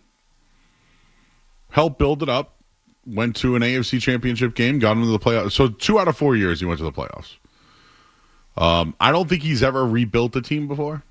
I think just like the way that they're approaching free agency right now, leaning on the draft is risky on offense. I just think it's risky. I also think it's risky hiring a defensive head coach in the league. So this free agency, they went defense first. Is it the right approach? I don't know. I'm not faulting them for something, but one of the reasons why I was against Mike Vrabel becoming the head coach was defensive-minded head coach in an offensive-minded league. I know we can look at the Eagles and say, look at that D-line, and but like they still had, Devontae Smith and A.J. Brown and Saquon Barkley. Mm-hmm. The Chiefs still have receivers and, so I think offense is still the way of the league. Maybe defense wins championships. I don't know if that's still a thing. Well, you need it all. Yeah. But no, look, I'm not criticizing what they've done. I'm criticizing the hire was a defensive-minded head coach and brought back Josh McDaniels. Then they go all defense and going to lean on the draft for offense. I have this feeling that Josh McDaniels and Mike Vrabel think that they can fix what they have here. And I don't know. I don't know if that's the best approach because I've heard reports from people in Tennessee that Vrabel always felt that way. Always, just like Belichick, right? We could get that guy out of this situation. Although it's familiar and it's comfortable, I don't know if it always works. I have this irrational, take on the Patriots' offensive weapons, and I feel like they're better than a lot of people think they are. And maybe this is me, and I'm totally off base here. I'm totally wrong. But it feels like when you talk about Hunter Henry, when you talk about, and I know this was a better take last year going into this past season, Henry, Stevenson, Pop Douglas, Kendrick Bourne, I just felt like that wasn't nothing. It felt like the cupboard wasn't bare. It wasn't good, wasn't great. It's not dynamic necessarily. But I still think that they should be able to get more out of Pop Douglas. I think he's better than they showed last year. I didn't understand what was going on with him last year. Hunter Henry has been a reliable target for Drake May through 1 year. And I totally agree with you. It's risky. The head coach on a defensive type of guy, that's risky. Going into the draft is risky. But again, they have no choice. You got to do it. If you're gonna survive, you got to do it. You got to find a way to get people in the draft that can play. And this year, the goal is 2. You need 2 guys that can play. You're drafting at 4. I'd like to think at 4 you're going to get a guy who can play. And I'm not even talking about an all-pro. I'm just talking about a guy that can be on the field, an NFL field, and start and be an impact player. Doesn't have to have the biggest impact, but an impact player. Can you do that, and can you get another guy? 3rd round, 2nd round, whatever. A lineman. I mean, Joe Tooney was a 3rd-round pick. Can you get another Joe Tooney? That's all I want. Can you get a left tackle? Can you get a Matt Light in the 2nd round this year? What are you drafting? 34, 37, whatever it is? I mean, come on. I'll say this. I think Jalen Polk is better than we saw last year. That's a really big area to gap, though. The bridge has to be big for what we saw last year. I don't disagree. I think he has to be better than that. I saw more than that early on. But that was really bad, what he did on the field last year. So, the McDaniels thing, we've seen it here. Again, I don't want you to think this is lazy, but he has never done it without Bill and or Belichick or Brady. Yeah. He's never been successful without either one of them. True. It's lazy. It's low-hanging fruit. But I do think the McDaniels offense they've had good offensive lines with McDaniels here in the past. So I want to throw that out there. But I do think the way that he likes to get the ball out quick will help the offensive line. I also think Drake May will help the offensive line. Yeah. So if they're waiting for their guy in the draft and they've identified the right guy, I'm fine with it. I just think it's risky. That's all. But I also think that both Vrabel and McDaniels think that they might be able to fix what's here. And to your point, maybe what the offense that they have and the weapons that they have will show that they're better than they were a year ago. It's just they need to do it in the draft. I just don't. There's no way around that. You know, I get what you're saying. If you think that they can just fix the whole team by signing everything they need in free agency, that's misguided. You're going to have to. We know this. We've seen it. Every team that's had success, the Chiefs, the Eagles, they've drafted well. If you want to get back, even the Commanders last year, go look at them. Go look at what their draft yielded. If you want to get back, you have to draft well. And eventually, I wasn't sure Elliott Wolf was going to stick around. You have to, when you're at the top of the first round, top of the second round, you have to hit on those picks. It's got to happen this year. So, yeah, it's risky, but you have to do it. There's no other way, or else you'll be back at the bottom of the league and the top of the draft. Do you think Elliott Wolf had anything to do with free agency? Yeah, paperwork. Okay. I agree. Yeah. Every single move they made, except for Milton Williams, had some sort of attachment to a coach. Yeah. The guy they just brought in Chase on was the first round pick of Jacksonville with Marone. Epps played in Philly and then was with McDaniels, and he's an interest. They are bringing in some guys that have been successful that are hurt too. So I like this approach because the Parcells approach, right? Get all the guys bring them in. But Bill Belichick did the same thing. He knew Anthony Pleasant. He knew Bobby Hamilton. He knew these guys. Well, secured their defensive line during their run. So I like the approach. It's just to what we're both saying is they got to hit on the draft. They need a wide receiver. And, the defensive lineman, that's a player that can put you over the top. That's a player that can win you the Super Bowl when you're close. What they need, though, is the jump you get from a really talented wide receiver. And it doesn't always happen, but, it happened here. I think back to Terry Glenn. That was a different team when he came along. When they put him into the mix, the offense went to another level. I know they had Super Bowl. They had a good team. They had Curtis Martin and Sean Jefferson and Ben Coates. Glenn put them on another level. He did. Randy Moss, I know that was a team that had players, put that Vikings team on another level. How about just drafting? You mentioned Glenn. How about Deion Branch? Deion Branch. They drafted him. Look what happened. He was Super Bowl MVP. They probably would have won another one if they had re-signed him. In 06. So I'm just saying that takes you further than, in my opinion, a defensive lineman does. I get you. You need one. You need those guys when you get to the Super Bowl, when you get to the playoffs, the defense wins championships and have pressure on the good quarterbacks and all that. But if you're not trying to win the Super Bowl right now, you're trying to get back into contention. And nothing, I don't think, can bridge that gap faster than if you get the good wide receiver. And if they can get Travis Hunter, I'm all for that right now. I would love Travis Hunter for the Patriots. Love it. Star power, baby. Why wouldn't they be thinking offense? Are they really thinking defense after what they just did in free agency? I've heard that they really like Will Campbell. Okay, I'm fine with that. If you want to go lineman, the arms, whatever. The thing is, just want them to go offense. Maybe, this is also risky, but you're sitting at 4, and the Raiders are like, hey, we want Travis Hunter. Do you trade back a few picks, get an additional pick, and then draft Will Campbell later? Like, it's a need. I'm with you. If he's there at wide receiver and 4th pick, you got to take him. I would take him. I wouldn't. I would take. That's a guy that, forget about the box office appeal. You could have him play wide receiver for you. He could be a dynamic offensive playmaker. And then, if he can play some corner, I'd have packages for him. I'd put him in late in the game. If there's a one-possession game and you need a stop, put him in there. If he could do both, why not? That's a dynamic guy. He's got a ton of fanfare. He won the Heisman. Feels like he's got a decent head on his shoulders. I don't think he's a knucklehead. Yeah, the kid went from being the top blue chip player in college to go to Jackson State or whatever it was with Deion Sanders. Yeah. He could have went to any college. Any college. I'm actually disappointed he didn't. I would have loved to have seen him at one of the Florida schools or in the SEC, Colorado. Like, come on. Get in the playoff. Be on one of those blue chip programs. All right, let's line them up. 617-779-0985. People love Draft Talk. I do want to do some baseball talk. Yeah. You know we're 11 days from opening day. Oh, man. Can't believe it. But there's excitement. I know. You're feeling a little charged about the Red Sox. Yeah, I've made it a mission to really, really. Favorite Red Sox player of all time? Go. You can think about it if you have to. Favorite? Hold it. Okay. Hold that during the break. Okay. I'm in on that. Okay. Favorite, though. Doesn't have to be the best. Favorite. That's favorite. I like it. All right, we'll do that coming up next here on 98 Found the Sports Hub. More Joe Murray coming up on the Sports Hub.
here, but I have an explosion of people talking about your take on finding a wide receiver in the draft. May I read a couple of these? Yeah. What is this on the? I got one on Instagram and one on X. Okay. AKA Twitter. Yep.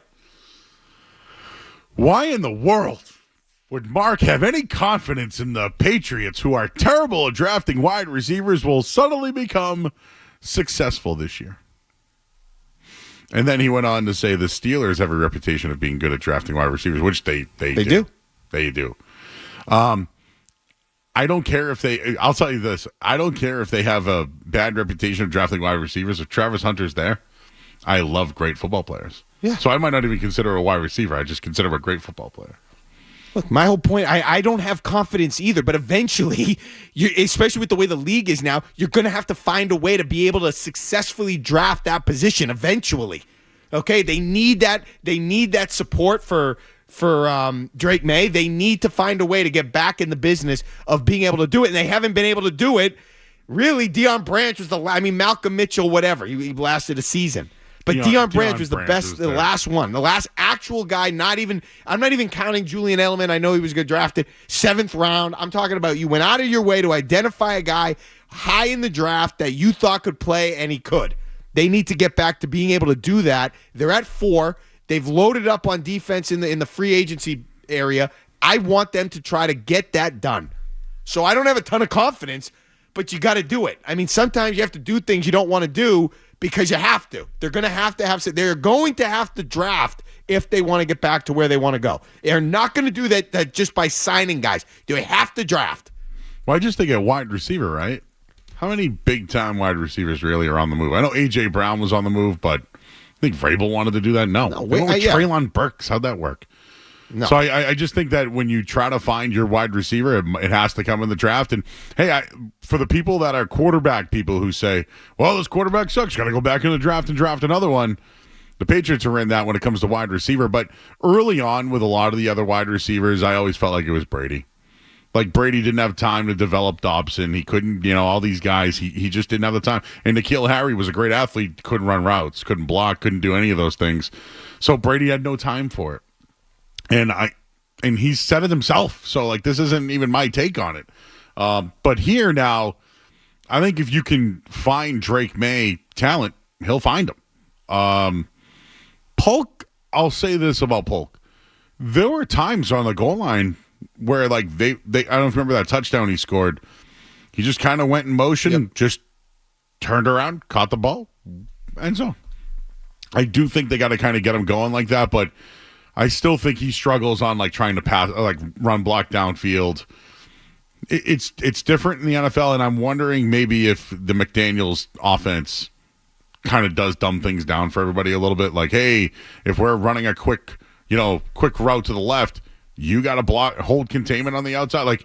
Just make it easier for these guys. But if you're gonna look at all the big talents in the league, they're all drafted. Yeah, and listen, I'm not even talking about Edelman. That's not even good enough now. I'm talking about Gronk. I'm talking about the second the guy actually gets some reps, you're like, oh, bleep. This is something. You got something here. The second you saw Gronk out there and he started catching a couple passes in 2010, you knew that he had something there, that they had something. That's the type of guy at 4 that you should be able to get. Now, I don't know about this Tech McMillan or whatever his name is. If you have Hunter sitting there and he's committed to playing wideout, I would do it, and I would take the chance. I know you don't have confidence, but you're right. It does feel like a position, like a left tackle. You want to get that guy in the draft, ideally. That's where they come from now. Signing the big-name free agent, when was the last time that turned a franchise around? You said Philly. That was a good example. Does it happen I can't think of another one. I mean, I'm thinking Puka Nacua was drafted. You need a Puka Nacua. Justin Jefferson drafted. Neighbors hasn't turned around anything, but he's a really good player. That was a draft pick. I need a guy like that. They've got to, who? I can't think of a receiver that got traded. I mean, I'm not even going to give the benefit of the doubt to Tyreek Hill. Did he turn around the Dolphins? I feel like they were going to be what they were with or without Tyreek Hill. It probably helped their draft status with Tua. It helped, but they still couldn't win a playoff game. No. I'll have to think about. I mean, that Stephon Diggs helped out Josh Allen. Yep, didn't win, but helped them. You know that when they had those few years there where he was a legitimate number one, that elevated them. That elevated Allen. That helped them. Nico Collins was drafted. Like they've got to find a way to draft that guy. I would say most of the big moves that have been an impact a wide receiver, like Wes Welker was a trade, was huge. Randy Moss was a trade. It was huge. Brandon Cooks was traded to the Rams when they went to the Super Bowl against the Pats. He was an impactful player. Trade. Even to the Patriots, it was a trade. I'm just trying to think of some winners that Moss is a good one. It's all trade, though. It's not it's got to be through the draft. The other one that I got for a message was nobody wanted to come here. They made nothing but great moves so far. They offered every wide receiver more than any other team, and nobody wanted to come. And you crap on the moves. Look at the players they signed, all top 10 against the run. Who crapped on the moves? Who crapped on the moves? We didn't crap on anything. Damn, man, do some homework, big guy, is what someone said to me. Did I not mention this already? That every guy that they brought in I credited them for their scouting. Yeah, I didn't think we were crapping on anything. Yeah, we were. I loved what they've done. But I got to do my homework. Yeah. Okay. Are they talking about my hair on YouTube?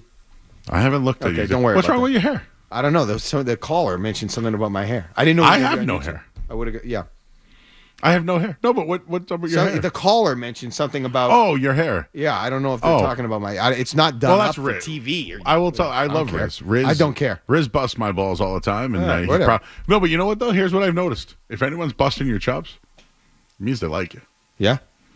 All right. Unless they tell you you're not their style or anything like that. Whatever. 617-779. I want you to rub off on me a little bit. I need to be Joe-atized. I think that if Dondero. If you're talking about your hair, I think that they're doing it because they like you. Okay.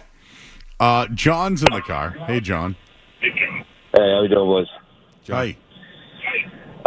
So I was just saying, for Drake, as far as Drake May goes, I think the best weapon is the defense. It's short field position, only needing to put up 21, 24 points. But outside of that, the drafting, the obvious pick with Drake May, the pick last year, Christian Gonzalez. Christian Gonzalez is probably the best pick in a decade. And then the last thing I wanted to say was Linwood Pizza in Holbrook, Joe. If you get out there, dude, best bar pizza I've ever had in my life. Thank you. Town Spa's better. Thank you. Oh, we can't. No two people talking on one call. I'm out on that. No, I don't like that. No. Linwood's great. But is it in Holbrook? I thought it was in Randolph. There's like a divide there. I haven't been over there. I'm a Town Spa guy. I don't know love Town Spa. I love Stoughton? Town Spa. Oh, man, I love Town Spa. They have a Dana Barrows Center across the street. It's been a long time. No, Dana Barrows Center in Stoughton? Yeah. No. He's got his own. It's like a basketball world. I did MC the Zavarian Athletic Hall of Fame when he was inducted. Ooh. So that was a great honor for me. From there, first class. From there to BC to the. Who did he get drafted by? Did he get drafted by the Seattle Supersonics? I don't remember. He played for the Celtics, right? Yeah, he was an all-star with the 76ers, then signed with the Celtics. Actually, Peyton Pritchard had 41 points off the bench recently, right? The last player to do so. Duncan Dana? Nope. No. Todd Day, but Dana Barros was the point guard on that team. Okay. I remember with he was D. on Brown and Dino Radja. He was on a Nickelodeon made-for-TV movie when I was a kid that I used to love. It was like a Shaq thing. It was called 4 Points. Dana Barros. Yeah, Dana Barros and Nick Van Exel were on it. They were moving, man. I love Dana Barros. I remember that. Good dude. Yeah, he was a good dude. Real good dude. Played for Don Mills at Zavarian. Danny's in Stowe. What's up, Danny? Hey, guys. Happy St. Patrick's Day, a day early. We don't have to waste a draft pick. I want to hear your take on this. We definitely need a wide receiver, but what's your take on bringing back a big fullback like Devlin so when you get in the red zone, we don't get killed all the time? Yeah, I still think there's use for a fullback in the league. I know Ustek signed back yesterday with the 49ers. The kid Ricard, local kid, went to David Prouty. Really? I didn't know that. Yeah, he went to David Prouty, which is in Spencer. And, he just re-signed. He signed a nice deal with the Ravens. I think McDaniels likes it. But my whole thing is I think if they're going to use a fullback on the roster, it's going to be some sort of special teamer, like guy that gets cut, practice squad. Like I don't think they're going to. I just don't think it's going to be a. You know who I have talked up though, because I think McDaniels is a gimmick guy. Like he pulls out the gimmick when he needs it. Sure. Taysom Hill. Wouldn't hate that. Wouldn't hate that if you're just trying to win games any way you can. You know, I don't necessarily want the ball taken out of Drake May's hands. Look, the fullback thing, I've always loved that style of football. I've always loved, having that type of guy in the mix. Here's the problem. I loved it when you had the dynamic offense already and Tom Brady was doing his thing. Let's bring it back a little bit, throw it back a little bit, get the fullback in there and show that you don't just throw it on every down and you're trying to, chuck it all over the yard, but you can actually play a little smash mouth, run the ball, be tough. I think it helps in the postseason, the bad weather. However, that's the type of team they've sort of been for the last few years. We know they've tried to, and they've been, I don't want to say successful, they've been able to win games occasionally 20-14, 17-13, that type of game. I need them to become more dynamic now. So I don't want them to necessarily go back to the fullback life. I want them to be able to go 5 wide and win a game 38-35. So as much as I appreciate the fullback and what that brand of football does and what it can represent for a team and how it can help a team, I just think this Patriots team, they need to be focused on becoming more dynamic now. Can I tell you something else about this Patriots team? I think the wide receiver room's slow. Yeah. I don't think they got a What about burner. when they had Thornton, though? Oh, that's He true. didn't do anything. He was fast. Hey, if you want fast guys, you gotta get fast guys. That's you know good. what I mean? By the way, this list just got sent to me. Someone goes, did someone just say Nick Van Exel? Yes. That was me. Lakers, right? Nick Laker. He played for. Remember, he had a good year on the Mavs one year. Got a shout out in a Jay-Z rap song. Oh wow! Yeah. Wow! Yeah, I did not know that. Crazy in Love. He gets shouted out there. All right, It's my ultimate dream to get shouted out in a rap song. It'd be awesome. You asked earlier, favorite Red Sox player. Yes. Sorry. We'll do that. No, we'll do that in a minute. All right. But this is every Patriots wide receiver drafted since 2012. I want to know who your favorite was. Okay. Jeremy Ebert, Aaron Dobson, Josh Boyce, Jeremy Gallen, Malcolm Mitchell, Devin Lucien, Braxton Berrios, N'Keal Harry, Trey Nixon, Tyquan Thornton, Kayshon Boutte, Pop Douglas, Jalen Polk, Javon Baker. Who's your favorite? Pop Douglas. I still have irrational high hopes for him. I think he's good. I think he's a good player. I think he would have been awesome with Brady. I'm curious how he plays in a McDaniels offense because is he a slot guy? Yes. You think he's definitely a slot? Yes. I think that's where he's best. I mean, maybe he can go outside a little bit, but I don't see him like a Deion Branch. I think he's a slot guy. Yeah. I wonder if he can do more. Like he's a good receiver. I think he's a good player. Yeah, he's a good receiver. I think good things happen when they get him the ball. More often than not. I hear Vrabel's all over Javon Baker. He thinks that Baker can turn it around. I'd love to see it. I would too. See it. But yeah, Vrabel, big on Javon Baker. All right, we got to hit the break. Just wanted to share those. Those wide receivers suck. Yeah, that's really bad. That's a bad list. Really bro. bad. I thought you were joking. I thought you were leaving people out. Yeah, that was a real list. I mean, Mitchell was good for that 1 year, but how am I supposed to? That wasn't even a. They drafted a kid with a knee injury. Yeah, that helped them win a Super Bowl and never saw from him again. Right, never again. Very strange. All right, we'll take a quick break. Listening to 98.5 The Sports Hub. Don't go anywhere. There's more Joe Murray. On the way on 98.5 The Sports Hub. Celebrate St. Patrick's Day at the 99 Restaurant this Sunday and Monday. Enjoy the traditional corned beef and cabbage dinner or try the corned beef Reuben with the Lucky Horseshoe Ale. You gotta love the nines. Are you ready to make an impact one step at a time? On March 29th, the American Lung Association's 20th annual Fight for Air Climb, presented by WellPoint, returns to Boston. Challenge yourself to climb 789 stairs while raising funds for lung health. Climb alongside firefighters and first responders as they take on the challenge to honor those impacted by lung disease. For 20 years, climbers have stepped up to support research, advocacy, and clean air initiatives. Join us by signing up today at fightforairclimb.org/Boston. Looking to upgrade your home's comfort and efficiency? At High Efficiency Plumbing, Heating, and Air Conditioning, we're leading the way in sustainable living. Our experts specialize in professional HVAC design, tailoring solutions to meet the newest energy requirements. We'll send our comfort specialists to your home to design and install systems that maximize savings and comfort. Take advantage of Mass Save rebates and discover the benefits of the latest heat pump technology. To experience innovation and excellence, call us today at 508-825-3695. In a world filled with financial information, Citizens can help you make sense of it. So whether you're signing up or hitting snooze on some financial newsletters, scrolling through your socials that all seem to be saying the same thing, or getting together with your neighbors at a cookout to game plan college funds, you're ready to make the most of it. Make sense of your money with Citizens. Learn more at citizensbank.com/made-ready.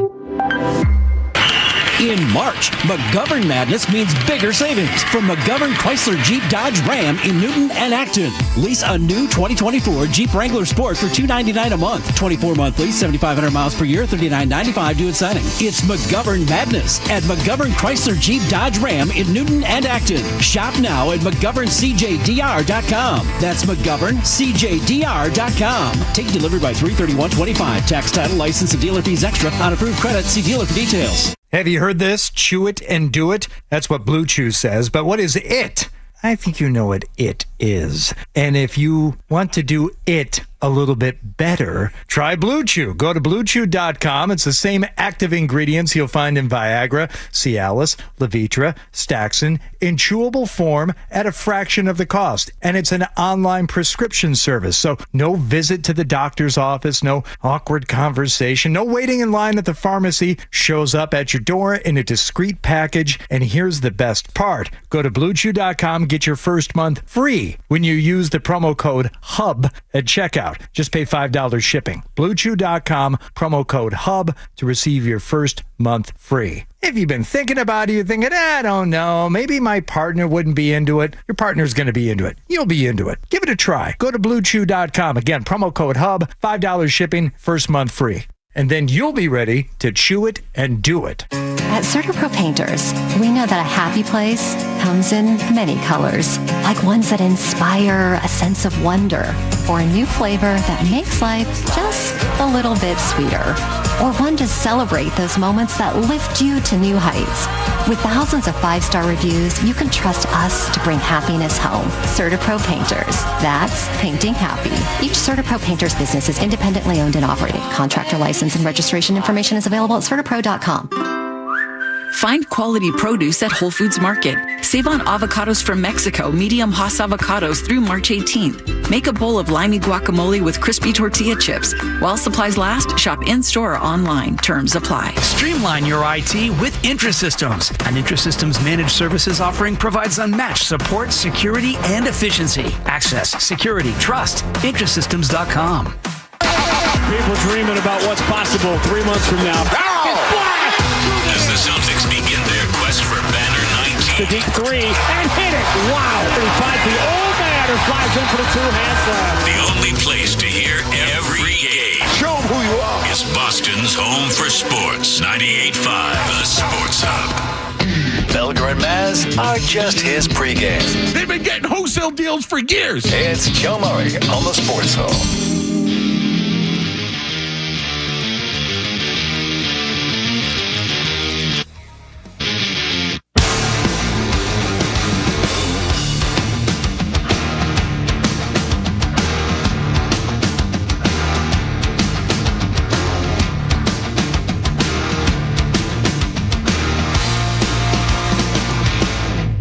All right, back here at 98.5 The Sports Hub.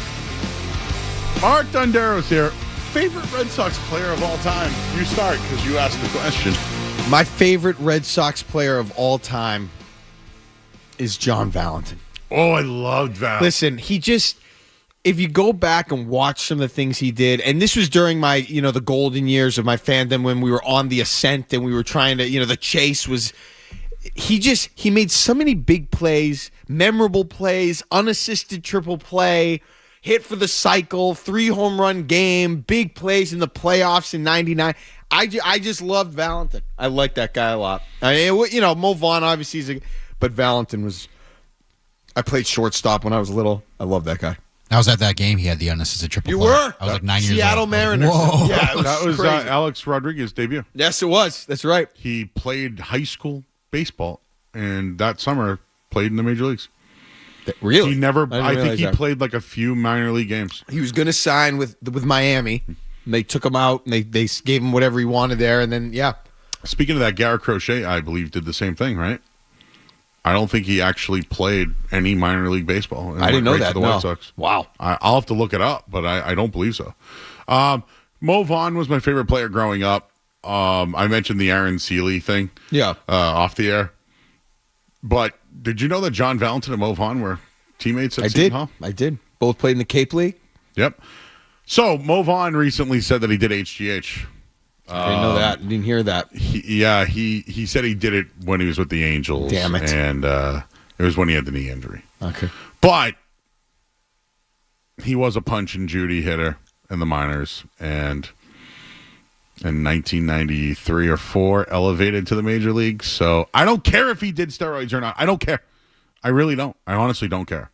He was my favorite player. But do you know who I watched? And there was something about this guy that I would look at him and be like, man, this is like one of the best baseball players I ever seen.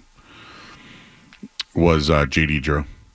Really? Dude, J.D. Drew had literally all the talent in the world. Sure. He would get on the knee in the outfield and get the ground ball. Like, that was old school, right? Like Mike Greenwell used to do that stuff, right? Great arm, patient, stoic as could be. No emotion at all. I thought the book on him was that he just didn't like baseball. Dude was like that's what I'm trying to say, is he was one of the best baseball players I've ever seen. Mm-hmm. And I know that he's not a Hall of Famer. I know that, but I just remember him being drafted. Like, when Trot Nixon got drafted, I was like, oh boy, here we go. This guy's going to be the guy. Nope. J.D. Drew was the guy. He hit a grand slam. What was it? Was it 07? 07 grand slam. But watching J.D. Drew, like, his ability, he was like flawless. But you're right. He was a soft tissue guy. I remember.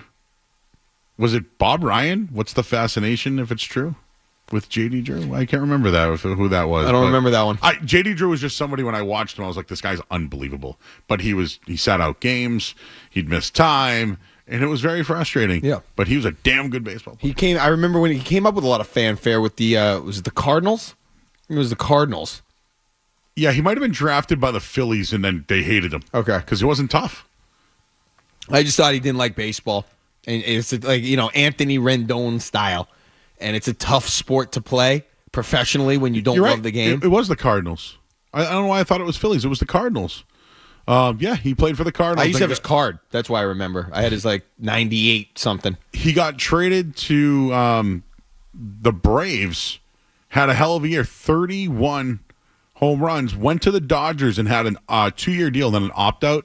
He opted out at he got a great deal from Scott Boras. But going to the Sox, yeah, first year 11, 19. His last 2 years in Boston, 24 home runs, 22 home runs. He was a power hitter. So was he your favorite Red Sox? Mo Vaughn's probably my favorite Yeah. Red Sox, but when there was a guy that I really enjoyed watching sports I thought J.D. Drew was a Hall of Fame talent that just never wasn't on the field enough. Yeah. So Very anyways. quiet swing. Yeah. That home run, that as bad as frustrating as J.D. Drew was, that grand slam is still one of my favorite hits. That was just such a huge hit. Fausto Carmona he threw a heavy ball. What was his real name? Didn't he change his name? Fausto Carmona? I don't remember. And he was one of the guys I think that had to change his I believe he had to change his name. Oh, some people say Jacoby Ellsbury was their favorite. Jim Rice, some others in our Roberto Hernandez Heredia, I guess was his actual name. Oh, and then he went by Fausto. Yeah, he used that to obtain a visa to pitch in the United States. Oh, I don't know. Okay. Well, Ellsbury was good. Ellsbury was good. I hate speed guys because they don't last long term. Yeah, and then he had that what was it, 2011, where he randomly hit 30-something home runs? Yeah. Okay. Tell me that wasn't Brady Anderson-esque. Tell me that wasn't. Yeah. Dan says I'm wrong. Please correct me on the Celtics jersey, Dan. Yeah, I'm sorry. It sucks to get old, but my first Celtics game was 1963, and they always wore Bill Russell. They wore the white Celtics uniform at home, and they wore the green Boston uniform on the road. Okay, and it was Bill Russell who changed that, right? No, this is when Bill Russell was playing. Yeah. The documentary have you watched it? No, I haven't. The documentary explains that it was Bill Russell that changed the name Celtics on the front to Boston. Okay, but that's maybe it was before 63. I don't know, but I know from 63 on, I went to my dad took me to a lot of games, and hey, listen, they all.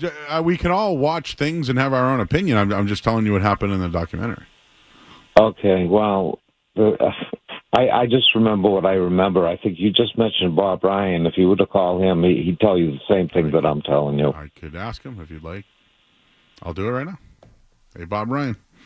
But, I just watched the documentary. That guy was so arrogant on the phone, too. I was just waiting for him to be proven wrong, and he can't even admit that he's wrong. So he said Celtics The documentary said it, dude. Bill Russell in the documentary said that Bill Russell, do people realize that... No, the guy in Hampton's right. Don't worry about Bill Russell. Guys, black people and white people couldn't even use the bathroom together. Okay? They couldn't even use the bathroom together.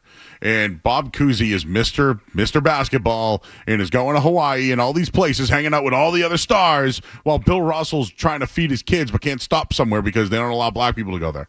This is what the documentary is about. If we really want to get deep into it. And then at the end, it says that Bill Russell plays for the Celtics, not the city of Boston, because he wasn't treated great. Mm-hmm. I'm not making it a race issue, but to Bill Russell, this is what it was. Yeah. So I'm bringing up the fact that Bill Russell's the one who changed the name. So if they wore Celtics at home in white on the road, it became Boston, or it became Celtics. Sorry, on the road, not Boston. I don't know. I don't care. I'm going to drop it. I would just say don't comment on something you didn't see. Right. That's it. It's nice that he went to games in 63. It just didn't feel like he had the information. It's a long time ago. I was there. Yeah, let me tell you, man. I think I said something to Dondero earlier today, and he goes, well, Joe, I don't need the stats. My eyes can tell it. You're right. Sometimes we don't need the stats, right? You know who I do this with? I love him. Please, Milliken, I love you. But when Milliken does Hall of Fame stuff, yeah, he'll look at Scott like. Did you think Scott Rowland was a Hall of Famer? Not really. Did you think Adrian Beltre's a Hall of Famer? I would have said no off the top of my head. But again, the numbers. Yeah, that's what happens. These guys look at the numbers and say, "Did you see this?" And this is why he should be a Hall of Famer. In my opinion, Scott Rowland was a damn good third baseman. Damn good. Yeah. I don't compare him to like Brooks Robinson and some of these other great third basemen. This is where I always have the problem. And I don't mean to get into this because this isn't relevant, but you want to talk about some of the numbers. You talk about the numbers, and people will tell you that Barry Bonds was the greatest player of all time. But when I watched Barry Bonds versus what I saw with Ken Griffey Jr., I just don't see it. One time at a Red Sox playoff game in Cleveland when I was covering the team, I basically took Buster Olney by the neck and made him explain to me why Barry Bonds has 7 MVPs and Ken Griffey Jr. has 1. Okay, because it never made any sense to me. Griffey was a better fielder, had a better arm, could do all the other things, and was a damn fine hitter, too. Might not have had the WAR that Barry Bonds had in these numbers, but he was a better player overall than Barry Bonds. But Barry Bonds gets all the fanfare and all the MVPs. Never understood it. Ooh. Never understood it. Okay. Now, this is a sports debate. Yeah. I would say, in my opinion, Barry Bonds was better than Ken Griffey Jr. So why throughout the 90s, though, and this isn't the best place to lean, when I looked in the Beckett, the three guys that were always worth the most, it was Griffey, it was Frank Thomas, and it was Cal Ripken. There was never Barry Bonds. Those base cards, Griffey was always $3. Bonds was like $1.75. Bonds was never in the discussion for the home run chase before he juiced up or whatever. Griffey was. Griffey hit 56 in 97. Like, I don't understand. Well, I think that's why Bonds did it, because those guys were, well, McGuire and Sosa in particular, but Bonds probably had you're a right. better 2000s. Griffey was considered best swing in the league. Home run hitter. Right. Great center fielder. Could make those catches up, running up against the wall. He was more athletic. Where Bonds did it quietly, playing with Andy Van Slyke and Bobby Bonilla. So maybe that was the thing. Yeah, but you know what I'm saying? Like, and then he went to San Fran and played with other guys. So, to your point, Griffey was always considered, the top guy. Where Bonds, I think this is the whole story of Bonds. Bonds probably did the same consistent things. Yeah, but he had to enhance to go above and beyond. Griffey also had the plateau of a normal athlete, right? Really good with Seattle. Goes to the Reds, was good, right? And then kind of plateaued. Barry Bonds never plateaued. 07, he was still hitting bombs, No, but early on, I'll agree with you on that take. So I just looked this up. You mentioned Frank Thomas. I had to look at so MVP awards, right? 1992, Barry Bonds, Dennis Eckersley. Now Eck was great that year. He obviously with it. Next year, Barry Bonds, Frank Thomas. Okay. Jeff Bagwell, Frank Thomas. Barry Larkin, Mo Vaughn. Ken Caminiti. Yep. Now but it took 97. Ken Griffey Jr. Buster only said that it was as simple as there was always somebody random in the American League that just rose up and took the award from him. That was Juan his Gonzalez, Mo Vaughn. Yeah. Albert Bell probably should have won it that year. What was that, 95? Yeah, but Mo Vaughn was more valuable, though. Right. He was. He had a great year. He was more valuable. They won the division. They wouldn't have won without Mo Vaughn. That was first time in, 5 years? But you are right. Like, to that point, Pudge Rodriguez, Juan Gonzalez, Jason Giambi. Yeah. And then he went to the National They League. never led Sports Center with Barry Bonds. If Griffey homered, he was always in the first 10 minutes of Sports Center. Nobody talked about Barry Bonds back then. Didn't care what he was until 01. It's an interesting thing. Steven's in Randolph. Hey, Steven. Hey, Joe. How you doing? I enjoy the show. So I was saying my favorite player growing up was Dwight Evans. My dad used to get tickets a lot of times. There were bleacher seats, right field grandstand, and just, the Yarmouth Dewey was amazing. But I also really enjoyed, whoever the visiting team was. And my favorite opposing players when I was a kid was Kirby Puckett, watching him play center. And, Cal Ripken when the Orioles were in town. I was curious, who was your favorite opposing player? Ken Griffey Jr. Griffey Jr. Yeah, I remember my grandmother got me tickets. I wanted to go to Seattle, watch Seattle. It's awesome. It was Ken Griffey Jr. It's the only team I wanted to see. Yeah, whenever Griffey was in town. And plus, I liked the movie Little Big League, if you remember that. 100%. Griffey was made the big play in the Actually, I have a secret Twitter account that I've told nobody about. You have a burner? Well, I guess not a burner, but it's a 90s baseball Twitter account, and it just relaxes me, and I post videos. I posted that video recently, the Ken Griffey Jr. cameo in Little Big League. So it's at 90s Great baseball. It's at MLB 90s, I think it is. It's got the Catch the Fever logo on it. It's my secret account. No one knows me. Johnson was in it. Yep. They had the hidden ball trick. Hidden ball trick, yeah. No, that was Rookie of the Year. Oh no! The hidden ball trick was in Little. I think they did it. But I think they did something in Rookie of the Year too. Yeah, because remember the grounds crew guy was involved. A really intimate. Oh, I know what you're talking about now. Yes. The guy that played the Rock's father and Walked Tall. This is one of my. It's true. He was. What a callback. Yeah. One of the hottest takes I have is that I take both of those movies over The Sandlot. Both of them. Nobody likes that one, but too bad. Rookie of the Year and Little Big League or Sandlot. They were both better than The Sandlot. Yep. Chet Steadman versus Benny the Jet. Chet Steadman was awesome. The Rocket. Yeah. I don't do autographs. Yeah. Nick, oh, God. I love him. Brian's in the truck. Hey, Brian. Oh my God! Of all the takes today, I mean, the Sandlot is an absolute gem. You lost me there. Yep. But I know. I get it. Real quick too. Was there I used to love going to Seattle games versus the Red Sox, but was there anything worse when Jamie Moyer would be throwing for Seattle? It's just so boring. I know. I feel like how many years did he play? 29. Oh, he was forever. But I was calling because I absolutely hate the Baseball Writers Association of America. I think they get a lot of stuff wrong. And a guy that I think just didn't get enough credit was David Cohn. I thought it was a sure Hall of Famer.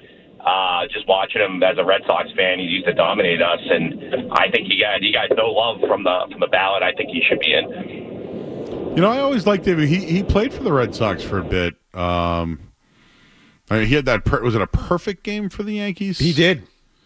How is he not in? 5 All-Stars, 5 World Series titles. How many wins? 194 and 126. That's the problem. Yeah. Like here's the deal. Especially in an era where guys are getting 300 wins. If Kurt Schilling has 200, right, and is a Hall of Famer, but won't be because he doesn't want to be on the list, and B, Kurt Schilling's not going to make the Hall of Fame. No.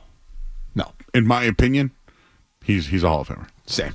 Absolutely. Well, I put more on what they do in the postseason, so I should never be a voter because they would hate me. I would have Cohn was 194 and 126 and it was really good. He was MLB wins leader in 98, Cy Young Award 94, has a perfect game, 3-time MLB strikeout leader. I mean, I'm sorry. Is that not better than what's Harold Baines' resume look like? So he's 194 wins. Check this out. Postseason David Cohn, 8-3 record, 3.80 ERA. Yeah, he's 3.46 for his career. Did he win with the Yankees? Win what? World Series? Yeah. So he's a World Series winner. He was 6 shy of 200. He won 4 with the Yankees.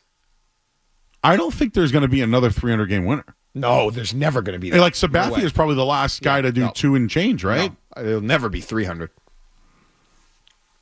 I don't know what 200. Actually, he's 12-3 in his postseason career. Now that I'm looking at it here, holy smokes, that's a good one. All right, we got to go to break. We're running a little late there. Wow, David Cohn, huh? Harold Baines, 6-time All-Star, 1 World Series with the White Sox. Was he even a part of that team? Think he was like the backup DH. Yeah, and a Silver Slugger once. And he's in the Hall of Fame? That's a joke. That's a joke. Whatever. All right, we'll take a quick break. You listen to 98 Found the Sports Hub. You're listening to Joe Murray on 98.5. You're listening to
All right, back here at 98.5 The Sports Hub, final hour. Gotten into a lot today. Yeah. This is good for me. I do want to get into some Red Sox. Yeah, we have to do that. Okay. And earlier we talked about our favorite Red Sox player. Yours was John Valentin. Mine was Mo Vaughn, but I gushed over J.D. Drew's ability. Yeah, he turned me off. Daisuke turned me off. Yeah, and the reason why is I would get tickets to a game and it would be Daisuke's game. Yeah. And man, he took forever. What was the pitch, though? He had the pitch. The gyro ball. Yes. Yeah. The gyro ball. I will tell you, that first year was great, and they won a championship and all, but man, nobody was just slower on the mound. Clay Buchholz was really slow on the mound, too. Oh. He pissed me off. Oh. Thank God for the pitch clock. I don't remember why he made me so frustrated, but he did. Clay. Yeah, they were all using that hair thing, too. The hair thing? They were, like, using gel and putting it on the ball and somehow getting away with it. So I'm actually excited for the Red Sox this year. I will say overall in the station, like, yeah, we do have a baseball hour dedicated to it, but the narrative is that ownership is cheap and that they'll never be successful. Well, I feel like the signing of Bregman actually made them, show that they want to play in the playoffs this year. I think defense has been their biggest issue. I've been mocked about it when I said, hey, I just want them to play average defense. So it sounds like Rafael Devers is okay with being the DH. That means that the Gold Glove player and Alex Bregman will be the third baseman. I don't know if Story came back. I know he's missed the last couple of games, been dealing with something. But I do think that... Yeah, I saw he's in the lineup today. Oh, yes, great. I do think that with all the ground ball pitchers that they have and Crochet and others, defense really needs to be a priority for this team. Devers has been one of the worst third basemen in the league for the last 5 years. But he asked for a trade. Or I shouldn't say asked for a trade. Mm-hmm. He at least thought about asking the team to move on. Your thoughts? So, I could not have been more turned off by the commentary from Rafael Devers. If they could find a trade, now I'm not talking about Mookie Betts, okay? I'm talking about somebody comparable to Rafael Devers. I would have made it, especially if you think he could become a headache in the clubhouse, and I love his ability at the plate, obviously. But I don't have any time for this. Okay, you're supposed to be one of the leaders on this team. This team has been down. They've been out. They've been irrelevant. They've been unlikable, all of the above. And now they're finally generating a little bit of momentum. You feel good about them. You're excited. And I have to deal with this from a guy that at third base has been okay. I don't think he's awful, but he's been okay. He's been injury plagued. He's had shoulder issues. We saw what happened to Trevor Story last year diving for a ball. I'm not interested in getting hurt or having injuries. So, no. You're supposed to do what's best for the team. You saw David Ortiz was an icon for this organization as a designated hitter. I don't want to hear any of that narrative. That completely turned me off. Okay, so that was my take on Rafael Devers. But other than that, I am excited. I mean, they actually have a chance to be. I feel like they're trying to win now. That, I think they've done enough. It's shifted between Bregman and Crochet. They're back to, I think, trying to win. And now I couldn't agree with you more. That was my question. What are you looking for early in the season to tell you that this team is different? Because, Joe, we've seen it in other ways. 2 years ago, they had the offense. What was his name? Adam Duvall. You remember him? He was an MVP for the first 3 weeks of the season. They had a great offense 2 years ago, and they were scoring runs, and they were winning games in all kinds of different ways offensively. Last year, at the end of April, their combined ERA, their starting pitcher stats, was on par, I looked it up, with Pedro Martinez in 1999. That's how good they were to start the year from a starting pitcher perspective. Now, did it last? It didn't last. But they were that good last year early from a starting pitcher perspective, and they still, the cream rose, and they couldn't hold on to what they were doing, and they eventually, fell off. What's the difference this year going to be? I hope it's what you said, defense. I think if they play defense, real defense, to start the season, that could be the key. That could be the big indicator that this is different. We're less than 2 weeks away from opening day. I know Alex Cora made some decisions this week on what the lineup could look like, but One of his decisions was Garrett Crochet will be the opening day starter, followed by Tanner Houck, Walker Buehler, Richard Fitz, and Quinn Priester, who they traded for last year. I'm fine with Crochet, and I'm curious if there's going to be do you think he'll get an extension before the season starts?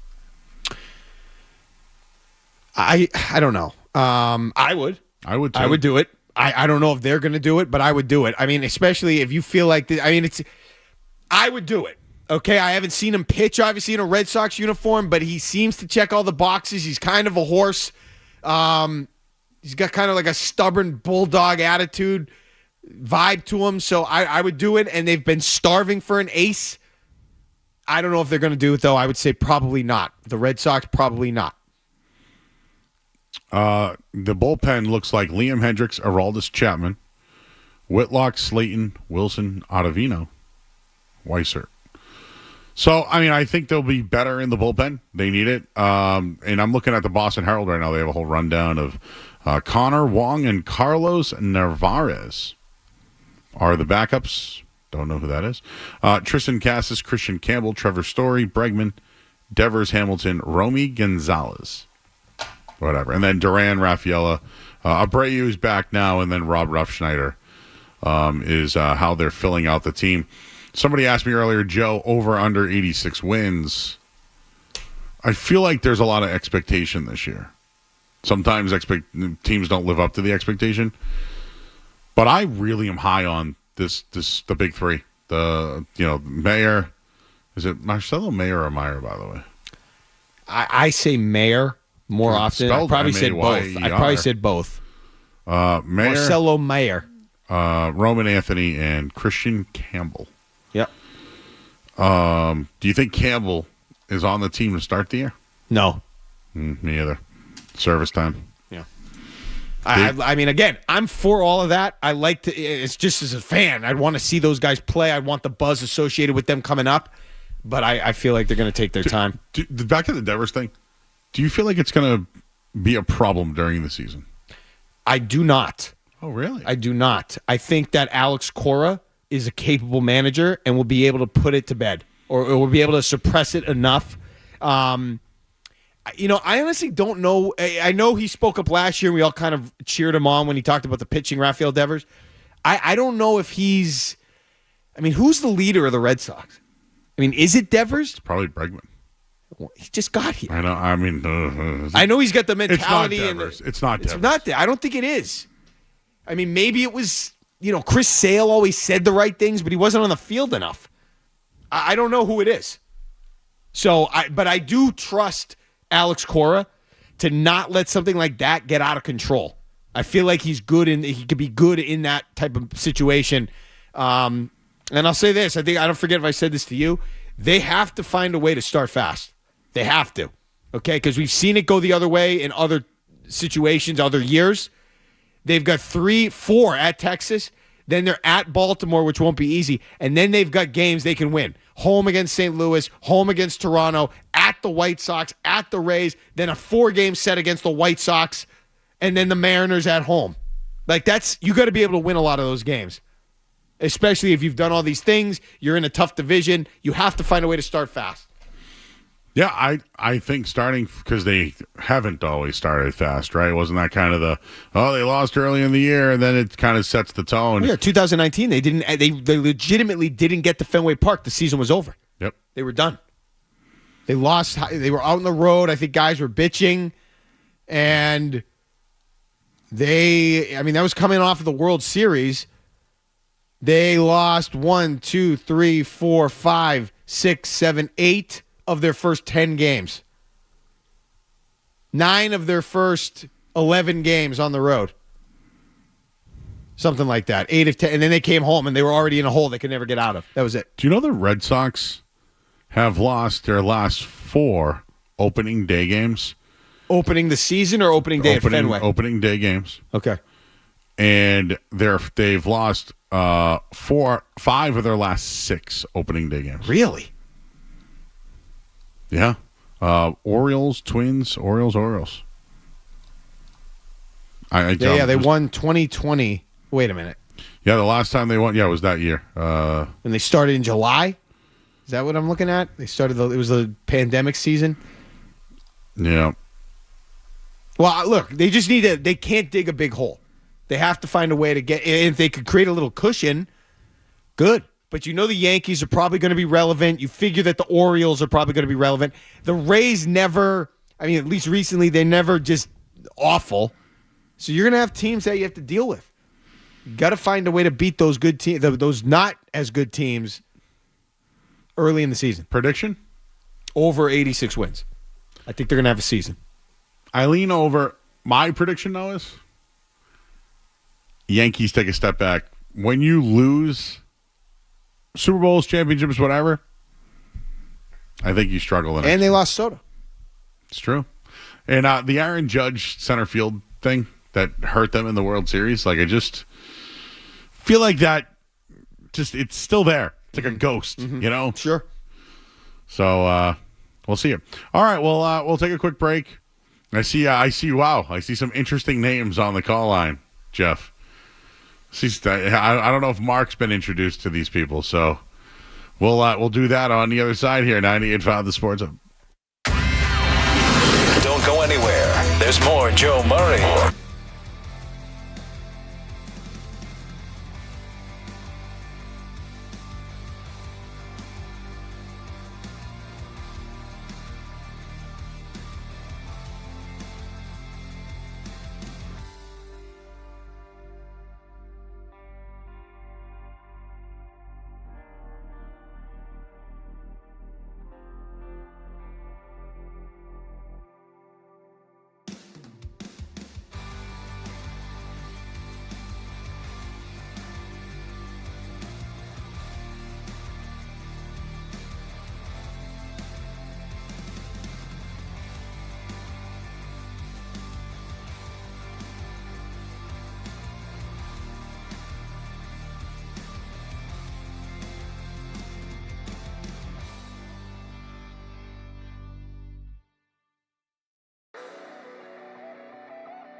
Back here, 98.5 The Sports Center.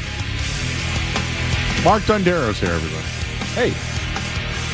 Well, we have people that want to talk. Yeah. So let's do it. Let's start with Dennis first. He's in the truck. Hey, Dennis. Hey, how you doing? How you doing? Dennis. You're on the air, Dennis. Yeah, yeah. Joe. Yay. Joe, I love you, man. Thank you. Hey, I don't really follow basketball, but you were doing a trivia question. Or you were doing questions about basketball. Okay. So I got a trivia for you. Sure. Who was the original center for the Celtics? He also played first base for the Boston Braves before he went to Hollywood. Bill Bradley. Do you know? No. How about Chuck Connors? Well, yeah. Wasn't he in the... I think they mentioned him in the documentary. Well, that's great trivia. Thank you, sir. How do you? I thought so. How do you? And one other thing. Yeah. Before he got hurt and sent down to Providence, Trot Nixon owned right field. What? Bill Bradley became a politician, not a Hollywood star. I just heard laughter from far away. I don't know. Oh, it's Ryan. It's Ryan. Ryan Garvin. I didn't even know he was in the studio behind me. I don't know what he's laughing about, but Did shouldn't you these hear walls that, be a though? little bit more I heard soundproof? laughter through the... Wait, I'm sorry. You know what? I don't think we should do trivia anymore. I'm usually out on trivia. Yeah. But, I mean, I'm not going I like to go to trivia and Yeah, that type of thing. But I don't know if I want to do a sport. I don't know if you know this. Rest in peace. He's not with us anymore. But when I worked at 1510, were you there, Jeff? I know you were there. There was this guy, Kevin Coffin, and we used to do a show called "It's Time for Trivia," it was a trivia show, and all we did was take calls on trivia. And you could like log into this thing and push the answers at home as like a listener. Okay. I mean, look. Time out for trivia. Trivia has its place, but you got to have good questions. You can't have questions that nobody knows the answer to, obscure, weird. You got to have questions that people can relate to. Yeah. Elliot's in Boston. Elliot, how you doing, bud? Jim, how's it going, man? I'm Joe. In regards to Joe, sorry, Jim, Joe. Jay, it's the J thing. Okay. Hey, in regards to the Patriots, it seems like we have a real inability to buy receivers. You know what I mean? Like out on Cooper Kupp, Chris Godwin wouldn't take almost $10 million more per year to come here. So I really do think it's going to force us into a situation where we're going to have to force receivers to come here by drafting and developing them. I just don't see how we can pass on Travis Hunter if he's truly an elite prospect who has wide receiver one upside at 4, given the alternatives that we have. So I'm a real proponent to drafting Travis Hunter. If we're going to have to, essentially grab a receiver through the draft, and I honestly wouldn't mind grabbing, 2 or 3 receivers this draft and throwing as much against the wall as possible and see what sticks. Yeah, we mentioned that earlier. If Hunter's there, I think you got to go for it. You have to go for it. He's too dynamic. He's I don't even care about the box office appeal. I just think he's a guy that could come in and be a wide receiver 1. And I'll tell you this, and you know this, Joe, if they find that guy, everybody else, all of a sudden Pop Douglas will look better. All of a sudden Kayshon Boutte will look better. Or Jalen Polk will look better. I mean, there will be a trickle-down effect where they'll all of a sudden look a lot better across the board if they can get that one. Not to mention get back off the schneid of drafting wide receivers. Danny's in Quincy. Hello, Danny. Hey, Joe. Well, can you do me a favor? Can you just reiterate the uniform thing before I get to your bad takes on J.D. Drew going to the Hall of Fame and Mo Vaughn? Okay, the Celtic uniform thing. Can you just explain that again to me? Because I grew up in Bird Parish and McHale. They always wore white at home with Celtics on the front and green on the road with Celtics on the front. They never wore Boston on the front during that era. Yeah. Bill Russell made a comment that he plays for the Celtics, not for Boston. And in the documentary, that's what they. Okay, but what I'm saying is true, and I think that's what the caller. I think you said it backwards to the caller, so that's why I think he got messed up a little bit. But anyway, they did wear white at home, and they had Celtics on the front during that era. Okay. Okay. Unless you want to argue with that. Nope. Okay, because it's true. All right, move on. And this, I couldn't stand Mo Vaughn, Roger Clemens, Mo Vaughn, Mike Greenwell, John Valentin, who wouldn't move over to third to make room for. I believe that was when Nomar came up. I could be wrong. Correct. All they did was bitch about money. That's all they did. Mo Vaughn, 7 playoff appearances. 0.0 in the first 3 against Cleveland in '95. He had 7 RBIs in 1 game and went 0.0 the rest of the series. Yeah, but that one game sucked in the playoffs. That one game in Game 1 against Cleveland that year was awesome. He had one game, and they won 11-3, and they didn't do anything after that. He went to Anaheim, and he sucked out there, too. All he did was bitch about his contract. And he apologized. When he got into civilian life and he was on the business end of it, he apologized to Dan Duquette for what he put him through and what he put me through. Him and that fathead Clemens. I couldn't stand him. Mike Greenwell, you know why Willie McGee wouldn't play center field for the Boston Red Sox when Lou Gorman made the comment, where are we going to play him?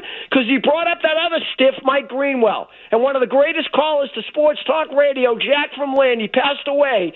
He founded the GGOH Club. Get Greenwell out of here. And then I founded the franchise. GMOH, get Mo out of here. They were all a bunch of fatheads. I couldn't stand any one of them. And J.D. Drew in the Hall of Fame, he had the 1 grand slam in the playoffs. That's all he ever did. When he played, that is. I never said that he'd be in the Hall of Fame. I said that he's a guy that probably could have been in the Hall of Fame if he actually played in games. I think John, what was so great about Valentin, Joe? Well, ask Mark. He was just my favorite guy. He was just back then. They weren't winning. He had. He was a great guy. All he did was mope and bitch about his money too. Go ahead. I'm sorry. I didn't mean to interrupt you. I was Danny. The question was, who was your favorite Red Sox? Well, how about go? Well, maybe you're too young, but guys like Dave Henderson, who carried the '86 Red Sox, and then they lost. Mm-hmm. Bernie, I go back to Bernie Cabo when he hit the game tying home run. Fisk got all the credit. Players like that, Rico Petrocelli was my guy growing up. Okay, so that I go back to the early '70s with the Red Sox, but. And obviously you got your heroes of the 04 team. You can go down the whole list. Keith Folk, MVP of that series. I mean, the guy was pitching he was getting 6 outs. Blew his arm out for the Boston Red Sox. Keith Folk, Derek Lowe, all those players. Kurt Schilling, another one. So there's plenty on that team. Yeah, it was just a subjective question. I didn't mean to hang up on it. I feel like Dan Duquette doesn't get enough credit. I mean, I know he kind of, the Clemens thing wasn't a good look, but Pedro, Manny, he was the one that brought in Veritek, right? Some of those guys. He did some things that really helped create a core that Terry Francona took over the top. But obviously, those are some big signings. Pedro especially, that changed the whole complexion of the Red Sox. Oh, yeah. I've had a chance to talk to Duquette a couple of times. He had a resurgence again when he was in Baltimore. Look at that team now, right? I'll just say this, though.